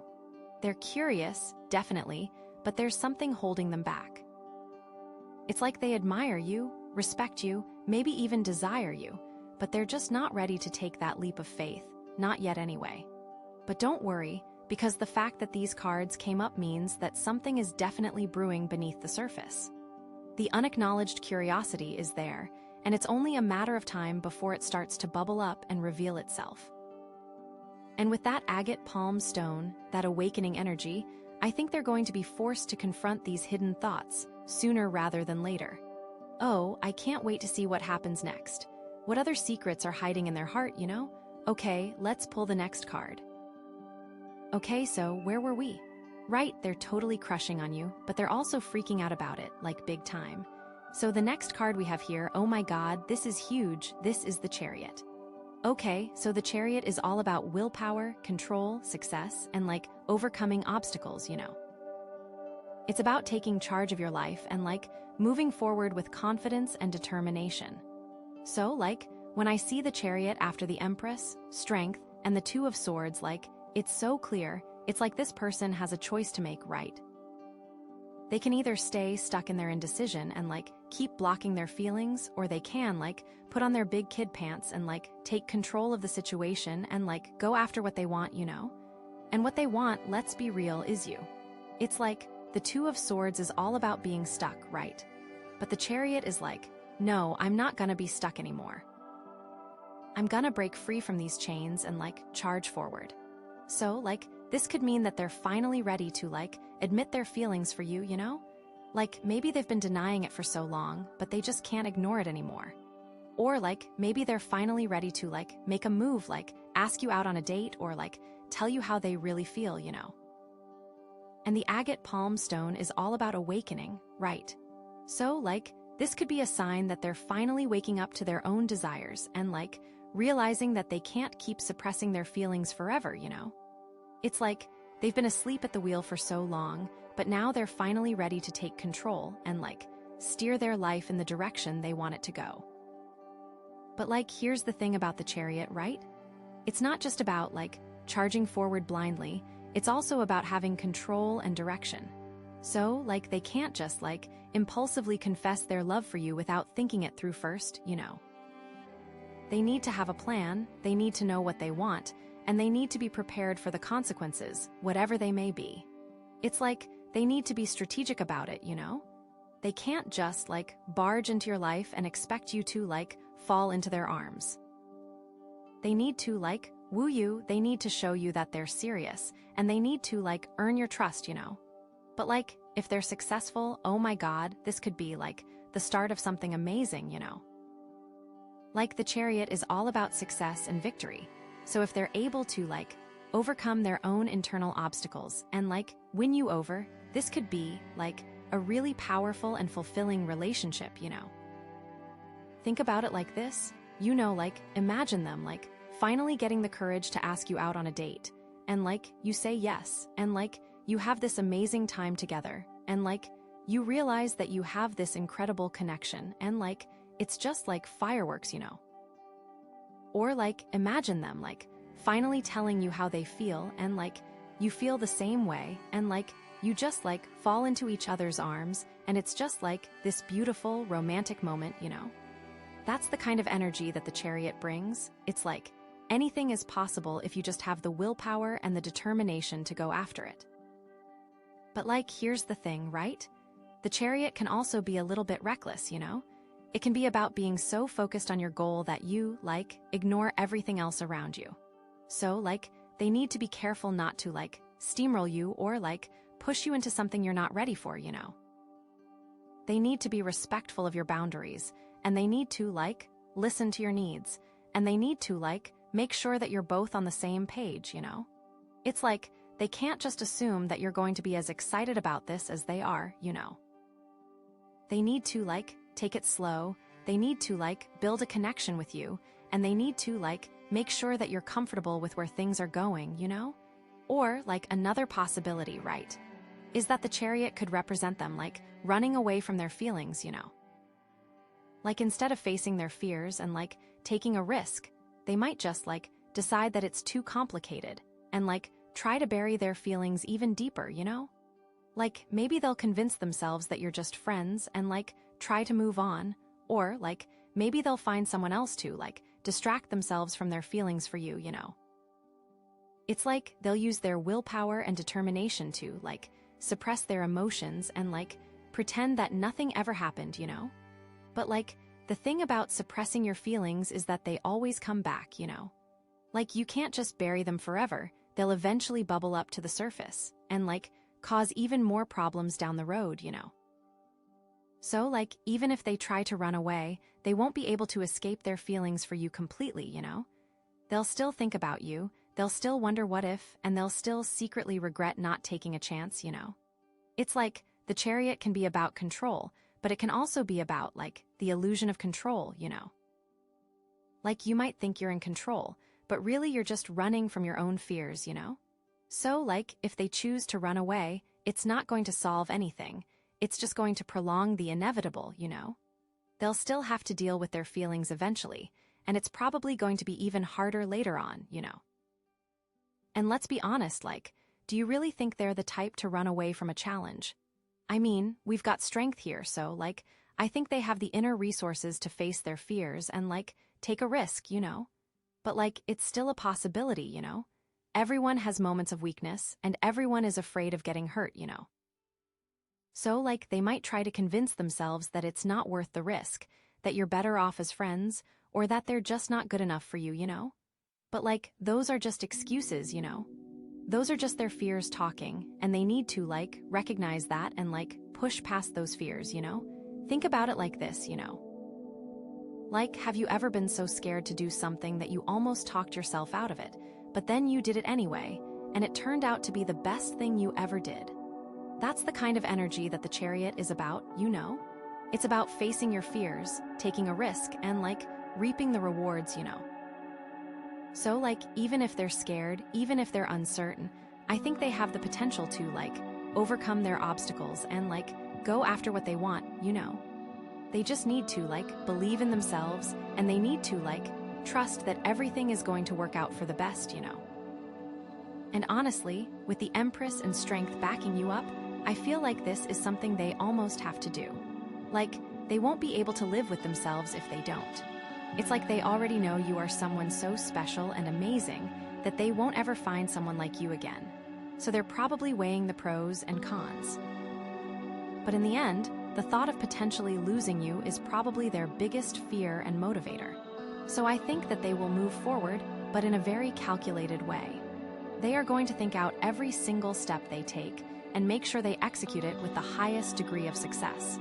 But will they succeed? What obstacles will they encounter along the way, and will they have the required strength to overcome them and finally obtain their prize? Oh, I can't wait to see what happens next. Okay, let's pull the next card. Okay. So where were we? Right. They are totally trying to get themselves together to make some kind of move toward you, hopefully. So the next card, oh my goodness, this is a big one, is Judgment. Seriously. Okay, so Judgment is all about a wake-up call, It's about major life changes and finally understanding what you're really supposed to be doing. So when I see Judgment after the Chariot, the Empress, Strength, and the Two of Swords, it's okay, this person is about to have a major realization about you, They're going to be struck by a bolt of lightning and suddenly see everything in a completely different light, And with that agate palm stone, that awakening energy, I think this realization is going to be really profound and really life-changing for them, It's they've been sleepwalking through life, but now they're finally waking up and seeing the truth about themselves and about you, Maybe they realize just how strong their feelings are for you. Maybe they realize they cannot live without you, The Chariot is all about taking control, right? But Judgment is okay, now you know what you're supposed to be controlling, now you know where to steer that chariot. So, this could mean that they're finally ready to, fully embrace their feelings for you and, commit to a relationship, Maybe they've been hesitant in the past, but now they're, completely sure that you're the one for them, The person they are meant to be with. Their soulmate. Or, maybe they realize that they've been living a lie and that they need to make some major changes in their life to be with you, Maybe they're in a relationship with someone else, but they realize that they're not happy and that they need to break up with them to be with you, Or maybe they've been living far away from you, but they realize that they need to move closer to be with you, Oh my God, I can't believe that I am saying this. But it is what I am seeing. I am just telling you what the cards are saying, Judgment can bring really huge changes to your life. It can be scary. The thing is, with Judgment, it's you can't ignore it, This isn't just some passing thought or some fleeting feeling. This is a deep, fundamental shift in their perspective, and they can't just brush it under the rug, They have to act on it, they have to do something about it, or they're going to be miserable, But here's the thing about Judgment, right?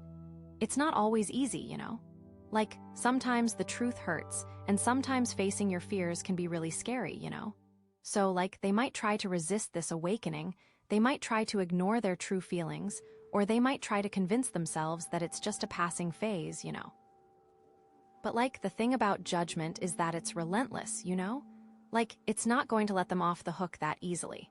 It's going to keep nagging at them, it's going to keep pushing them, and it's going to keep reminding them that they need to make a change, The universe wants these two together. It keeps sending signs. So this will not be easy to ignore, I am thinking. It's the universe is conspiring to bring you two together, and they can't fight it, And the agate palm stone is all about awakening, right? So this could be a sign that they're finally ready to surrender to the universe and let go of their fears and embrace their destiny, They will no longer be able to ignore the signs. They will see that these things are happening for a reason. Think about it like this, Like, have you ever had a moment where you suddenly realized that you were on the wrong path and that you needed to make a change? That's the kind of energy that judgment brings, you know. It's like a moment of clarity, a moment of truth, a moment where you finally see things as they really are, you know. Like, imagine them, like, sitting alone in their room and, like, suddenly it hits them like a ton of bricks that they're in love with you and that they can't live without you and that they need to do something about it, like, right now, you know. Or, like, imagine them, like, being in a relationship with someone else and, like, suddenly they realize that they're not happy and that they're just going through the motions and that they need to break up with them to be true to themselves and to be with you, you know? Oh my God, that would be insane, you know? What do you think? That's the kind of energy that judgment brings. It's like a moment of reckoning, a moment of truth, a moment where you finally have to face the music, you know? And it's not always easy, but it's always necessary, you know? But like, here's the thing, right? Judgment can also be about, like, being too hard on yourself, you know? Like, maybe they'll beat themselves up for not realizing their feelings sooner, or for not taking a chance on you in the past, you know? So, like, they need to be careful not to, like, dwell on the past, and they need to, like, focus on the present and on the future, you know? They need to, like, forgive themselves for their mistakes, and they need to, like, learn from their experiences, and they need to, like, move forward with confidence and determination, you know? It's like they can't change the past, but they can definitely shape the future, and they need to, like, seize this opportunity to create the life that they've always wanted, you know? And that includes you, I hope. Or, like, another possibility, right, is that judgment could represent them, like, being judged by others, you know? Like, maybe their friends or family won't approve of their feelings for you, or maybe they'll be criticized for making a big change in their life, you know? So, like, they need to be prepared to face some opposition, and they need to, like, stand up for what they believe in, and they need to, like, not let other people's opinions sway them, you know? It's like they can't please everyone, and they need to, like, prioritize their own happiness, and they need to, like, trust their own instincts, and they need to, like, not worry about what other people think, you know? It's like, this is their life, and they need to live it on their own terms, and they need to, like, not let anyone else tell them what to do, you know? They need to do what is right for them, even if that is scary, especially if it is scary, because the best things in life are scary, but I do think that they will proceed with caution. They don't want to mess up anything with you. They think you are amazing, so they will want to make sure that they make the right choices and the perfect choices. But either way, it's going to be, like, a really intense and transformative experience for them, and it's going to, like, change their life forever, you know? And, like, who knows what's going to happen next, but, like, I have a feeling it's going to be really exciting, you know? I feel like anything is possible after this. This is a great card. They will finally take responsibility for their feelings, they will go through all that they need to, and they will move forward in the best possible way, you know? But how will they actually act on it, you know? What is going to happen next? Oh, I cannot wait to see what happens next. Okay, let's pull the next card. This is so great. Okay, so, like, judgment, right? They're having this major, like, Kamito Jesus moment, like, realizing they're head over heels for you and, like, ready to do whatever it takes. But oh my God, the next card we have is the Five of Swords, which is, like, yoo-ho, this is not good, right? It's like all that progress and then bam. This card is like, seriously, proceed with caution. Listen, I gotta be honest here, this card is a big warning about ego, okay? Like, they might be feeling all confident and, like, ready to charge in there and, like, win you over, but the Five of Swords is like, hold up, not so fast. This card is all about, like, conflict and, like, winning battles but losing the war, you know? It's about, like, achieving a victory, but at the cost of, like, your integrity or, like, your relationships. So, like, in this situation, it could mean that they're so focused on, like, winning you that they forget to be, like, considerate of your feelings, you know? Or, like, maybe they try to, like, manipulate the situation to their advantage, or, like, play mind games with you, you know? It's like they're so desperate to get what they want that they're willing to, like, stoop to low levels to get it, you know? It could be something as simple as talking badly about potential competition. All of a sudden, everyone they know that might also be interested in you gets thrown under the bus. They are trying to win at all costs by making the competition look worse, not by making themselves look better. And the thing about the Five of Swords is that it's often a Pyrrhic victory, you know? Like, you might win the battle, but you end up, like, destroying everything in the process.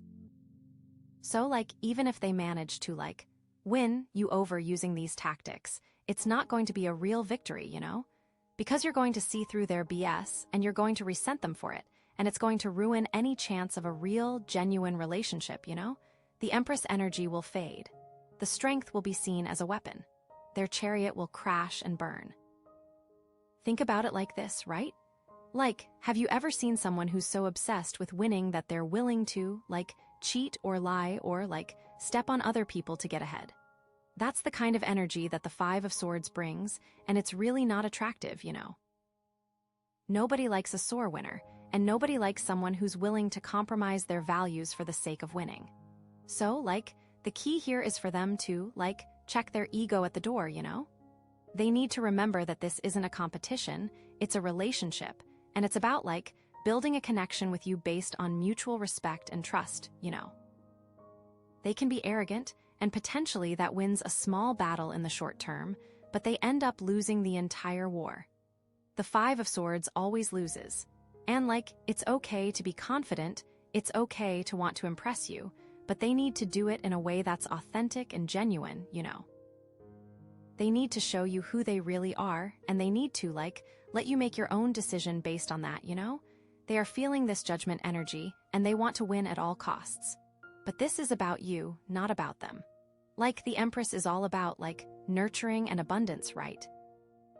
So they need to focus on, like, creating a positive and supportive environment for you, where you feel comfortable and safe and loved, you know?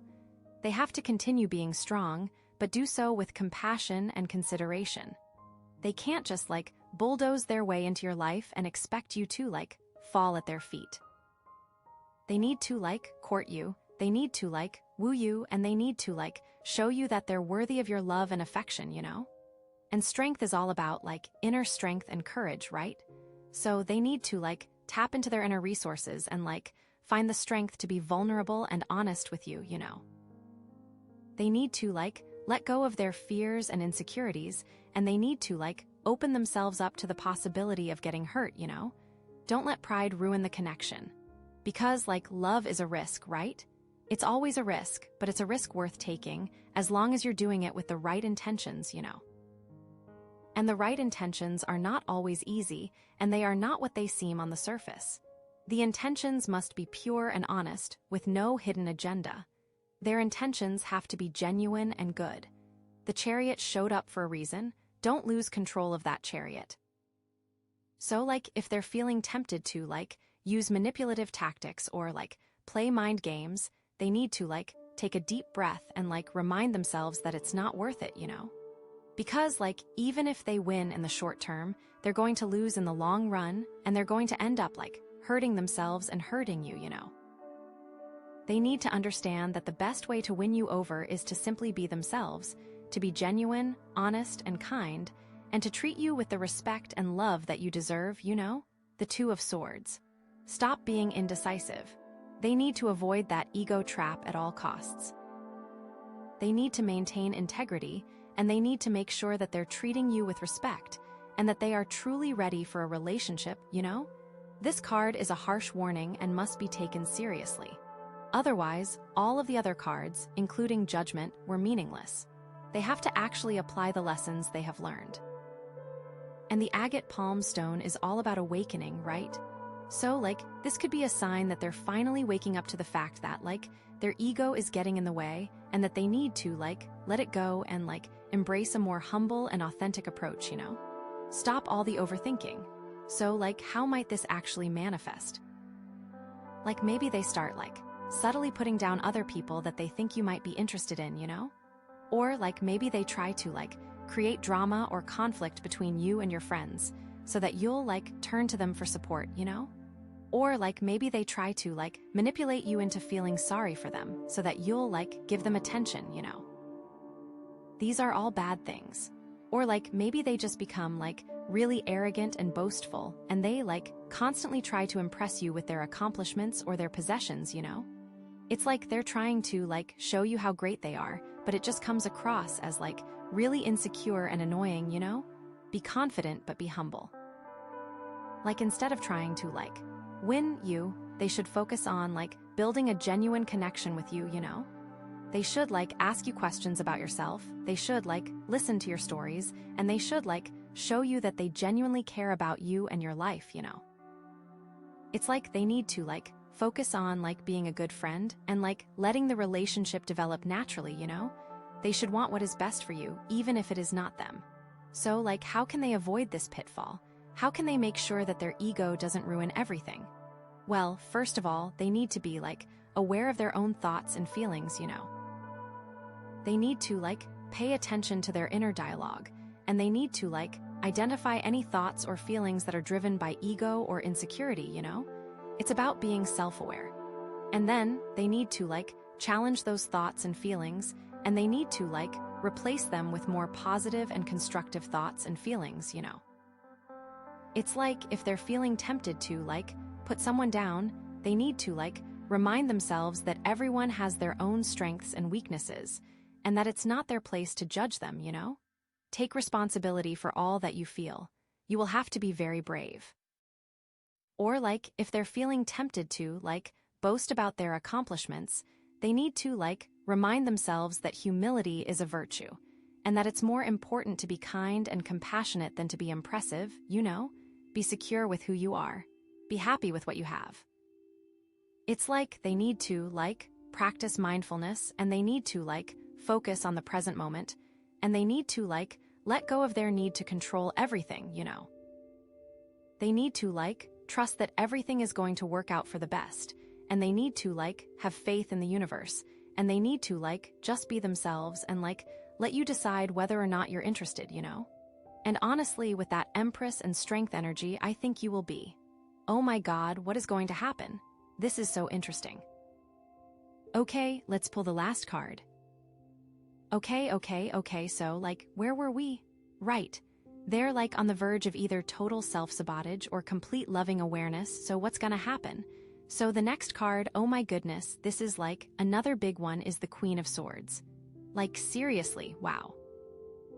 Okay, so the Queen of Swords is all about, like, independence and intelligence and clear boundaries, and, like, cutting through the BS, you know? It's about seeing things as they really are and not being afraid to speak your mind, even if it's not what people want to hear. So, like, when I see the Queen of Swords after Judgment and the Five of Swords, it's like, okay, this person is either going to use their intelligence to, like, navigate this situation with grace and integrity, or they're going to use it to, like, manipulate and control things to get their way, you know? It really is a make or break thing. Like, on the one hand, the Queen of Swords can be a really positive influence, right? Like, she's, like, super smart, and she's, like, really good at analyzing situations and seeing through people's motives, you know? So, like, she could help them to, like, see through their own ego and, like, recognize when they're being manipulative or, like, trying to control things, you know? She's kind of like a lie detector. She's also, like, really good at setting boundaries. So, like, she could help them to, like, establish clear expectations for the relationship and, like, communicate their needs and desires in a way that's, like, respectful and assertive, you know? She won't let them get away with anything. Think, like, intense honesty. Like, imagine them, like, realizing that they're being a jerk, and, like, they stop themselves and, like, they apologize and, like, they change their behavior, you know? Or, like, imagine them, like, clearly communicating their feelings and intentions to you without being, like, pushy or demanding, you know? All with the help of this Queen of Swords energy. That's the kind of thing that the Queen of Swords can bring. It's like clarity and honesty and integrity, you know? The thing is, like, she's not afraid to, like, cut people out of her life if they're not treating her right. And, like, she's not afraid to, like, stand up for herself and, like, fight for what she believes in, you know? So they could be coming to the realization that they need to be more like you. What if they are looking at you and thinking, wow, I am inspired. That is the kind of person I want to be. I am in awe. It is all about perspective. They might be wanting to emulate your behavior in some way. And this agate palm stone is, like, totally amplifying that awakening energy, right? So, like, it could be, like, a sign that they're finally ready to, like, embrace their own inner Queen of Swords and, like, step into their power and, like, take control of their own life, you know? It's like they're finally realizing that they don't need to be manipulative or controlling to get what they want. They just need to be clear about what they want and, like, honest about their intentions and, like, confident in themselves, you know. Judgment showed them that this is what they want to do, and the Chariot gave them the ambition and motivation to keep going. The Empress gave them a reason to dream, and Strength reminded them to be brave and courageous. But, like, here's the thing, right? The Queen of Swords can also be, like, kind of a bitch, you know? Like, she can be cold and detached and critical, and, like, she can use her intelligence to, like, manipulate and control people, you know? So, like, if they're not careful, they could, like, fall into the trap of using their intelligence to, like, justify their own bad behavior, or to, like, tear you down and make themselves feel better, you know? Like, imagine them, like, using their words as weapons and, like, cutting you down with their sharp wit, or, like, analyzing your flaws and insecurities and, like, using them against you, you know? That's the kind of thing that the Queen of Swords can do if she's not careful. It's like cruelty and manipulation and control, you know? And it's not attractive. So, like, the key here is for them to, like, use their intelligence and their discernment to, like, make good choices and to, like, treat you with respect and to, like, build a genuine connection with you, rather than trying to, like, manipulate you into liking them, you know. They have a choice on whether to use their powers for good or for evil, and that choice is going to be directly responsible for the success or failure of a potential relationship with you. Like, instead of, like, trying to impress you with their intelligence, they should, like, use their intelligence to, like, understand you better and to, like, connect with you on a deeper level and to, like, support you in your goals and dreams, you know. The Empress and Strength are all about, like, nurturing and supporting others, right? So they need to, like, tap into that energy and, like, use their intelligence to, like, help you to become the best version of yourself, you know. Or, like, instead of, like, setting rigid boundaries that keep you at a distance, they should, like, use their boundaries to, like, create a safe and respectful space for both of you, where you can both be yourselves and, like, explore your feelings without fear of judgment or rejection, you know? The Two of Swords reminded us that these decisions must be made mindfully and with consideration. Don't just act, think. The thing is, the Queen of Swords is a very independent card, right? So they need to, like, be careful not to, like, become too detached or, like, too focused on their own needs, you know? They need to, like, remember that a relationship is a partnership, and that it's about, like, mutual give and take, and that it's about, like, supporting each other and, like, working together to achieve common goals, you know? Like, imagine them, like, becoming so focused on their own career or their own interests that they, like, neglect you and your needs, or, like, they become so independent that they, like, push you away and, like, make you feel like you're not important, you know? That's not going to work. That is what happened last time in their last relationship. They are now faced with those exact same choices. Do they repeat their past, or do they create a new future?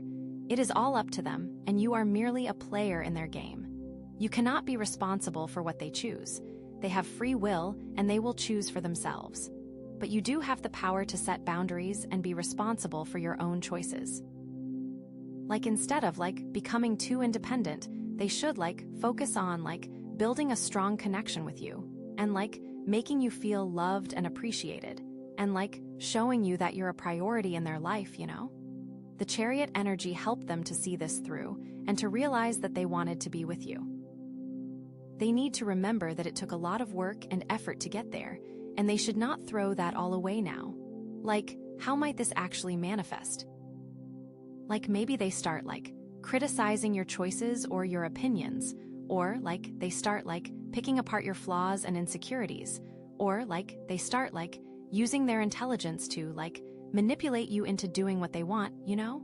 All things that were warned about with the Five of Swords. Or, like, maybe they become, like, really detached and emotionally unavailable, and they, like, stop communicating with you, or they, like, stop showing you affection, or they, like, make you feel like you're not important, you know? These are all real concerns, and they are all things that must be avoided in order to allow a genuine relationship to succeed. So, how can they avoid this pitfall? How can they make sure that they're using their Queen of Swords energy in a positive way? Well, first of all, they need to be, aware of their own thoughts and feelings, and they need to, pay attention to their inner dialogue, and they need to, identify any thoughts or feelings that are driven by ego or insecurity, And then they need to, challenge those thoughts and feelings, and they need to, replace them with more positive and constructive thoughts and feelings, And the agate palm stone is all about awakening, right? So, this could be a sign that they're finally waking up to the fact that, they need to use their intelligence and their discernment to, make good choices, and to, treat you with respect, and to, build a genuine connection with you, rather than trying to, manipulate you into liking them, It's all about understanding the balance of their Queen of Swords energy. It's about using their intelligence for good, and to connect and love you, and to respect you, and to do all the things that you want them to do, and to create a real and lasting relationship. Judgment is watching. Or it's about using that Queen of Swords energy to manipulate, and to be cold and cutting, and to be responsible for the failure of a potentially beautiful relationship. This is the choice they must now make. Oh my God, so what is it going to be? Are they going to choose the light side or the dark side? How will all of these cards come together? Oh, I cannot wait to see what happens next. Let's pull the final card. Okay, so wow, right? We've been on a journey. From this secret admiration, this unacknowledged curiosity that someone has for you, to potential drama, ego battles, and a total make or break moment with the Queen of Swords. It's will they choose love and connection, or will they totally sabotage themselves? The Empress, strength, the Chariot, judgment, all of it culminating in this moment of truth, shadowed by the Five of Swords ego, and now, oh my gosh. Okay, the final card is the Knight of Swords. Oh wow, okay, this is intense. So the Knight of Swords, right? It's action, it's go, go, go. It's charging forward with no fear, no hesitation, just full speed ahead. So in this context, right? After everything we've seen, this could mean a couple of things. On the one hand, it could mean that they're finally ready to just go for it, all that indecision from the Two of Swords. Gone, all that hesitation, forget about it. They're totally focused on their goal, which is you, and they're not going to let anything stand in their way. They see you as their prize, and they're coming for you, which can be exciting but also a little scary, right? Because knights, especially the Knight of Swords, can be a little reckless, a little impulsive, They don't always think things through, they just act.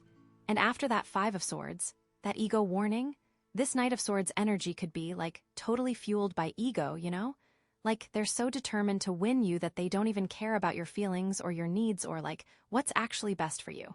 They just want to conquer. Which is not what we want, right? We want love and connection, not a battlefield. But on the other hand, right? The Knight of Swords can also be about cutting through the BS, seeing things clearly and not being afraid to speak your mind or stand up for what you believe in. So maybe they're using that Knight of Swords energy to cut through their own illusions, their own fears, their own ego, and to finally see you for who you really are, and to approach you with honesty and authenticity, Maybe they have used it to destroy every negative thought that they had. Maybe they have used it to decide once and for all that you are the one for them, and they just need to do it. So, how does this Knight of Swords energy play with the other cards, right? Okay, so, the Empress. If they're channeling that Empress energy in a positive way, the Knight of Swords could be charging in to nurture you and protect you and shower you with love and affection, they're coming in to create this beautiful, abundant world for you, where you feel safe and supported and cherished. It's beautiful. It's like a fairy tale. It's like a hero coming to rescue their princess, right? But if they're channeling it in a negative way, the Knight of Swords could be charging in and smothering you with their attention, being overly possessive and controlling and not giving you any space to breathe. It would be too much. Yikes. Like they're trying to, own you like you're a possession, not a person. And strength, right? If they're using their inner strength in a positive way, the Knight of Swords could be, charging in to, support you and empower you and, help you to overcome any challenges you're facing, you know? Like they're coming in to, be your rock, your confidant, your partner in crime. Oh, it sounds so good, right? To have someone so supportive, but if they're using it in a negative way, the Knight of Swords could be, charging in and, trying to fix you, you know?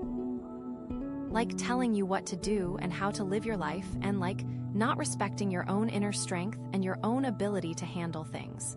Nobody wants that. They need to trust you to be strong. And the Chariot, right? If they're channeling that Chariot energy in a positive way, the Knight of Swords could be, charging in to, take control of the situation and, create the relationship that they want. But in a way that's, respectful and consensual, you know? Like they're clear about their intentions, they're honest about their feelings, and they're willing to, work hard to make it happen, but they are doing so with you, not to you. It's like taking the reins and leading, but listening to the other passengers. But if they're channeling it in a negative way, the Knight of Swords could be, charging in and, bulldozing over your boundaries and, not caring about what you want or what you need, you know? The needs and wants of the other person are completely ignored. They're just so focused on their own goal that they don't even see you as a person, they just see you as an object to be won. Judgment, right? If they learned from that Judgment card, then the Knight of Swords could be, charging in with, a newfound sense of clarity and purpose, ready to, fully commit to you and to, create a future together, you know? They are completely changed. They have had their epiphany. They finally understand what they want and they're not afraid to go after it. But if they didn't learn from Judgment, then the Knight of Swords could be, charging in with, a lot of unresolved issues and, a lot of baggage from the past, ready to, project all of their problems onto you and to, create a toxic and dysfunctional relationship. They miss the entire point. It's a disaster. And the Five of Swords. Oh, that ego card, right? If they're succumbing to that Five of Swords energy, then the Knight of Swords is just, a total disaster waiting to happen, you know? They're charging in with, arrogance and manipulation and, a complete disregard for your feelings, ready to, win at all costs, even if it means hurting you in the process. Run away. But if they resisted it, they will treat you like a queen. But if they're using that Queen of Swords energy in a positive way, they can use that energy to, be honest and direct and, set clear boundaries and, communicate their needs and desires in a way that's, respectful and assertive, you know? They are communicating like adults. It's a beautiful thing. They are able to express how they feel without hurting anyone else's feelings. It is all about balance. This relationship might work out. So, what does all this mean for you, right? What should you do? Well, first of all, you need to, trust your intuition, you know? Pay attention to how this person is making you feel, and if something feels off, or if something feels manipulative, then, don't ignore it. Trust your gut. And second, you need to, set clear boundaries, you know? Let them know what you're comfortable with and what you're not comfortable with, and don't be afraid to, enforce those boundaries, even if it means, walking away from the relationship. You do not have to stay. And third, you need to, prioritize your own needs and your own happiness, you know? Don't let this person, consume your life or, make you feel like you're not important. Remember the Empress, they need to nurture you. You deserve to be happy, and you deserve to be with someone who treats you with respect and love and kindness. Remember that agate palm stone, right? It is all about awakening. So, this whole situation, this whole journey we've been on, it's all about you waking up to your own power, your own strength, your own worth, you know? It's about you realizing that you deserve to be with someone who treats you like a queen, and that you're not going to settle for anything less. You are amazing. No matter what they decide, that awakening is there, and it's going to guide you forward to create the life that you deserve with or without them. So trust yourself, set those boundaries, prioritize your happiness, and know that you are worthy of love and happiness. You are so worthy. And remember, whatever happens, the universe has your back. Okay? Okay.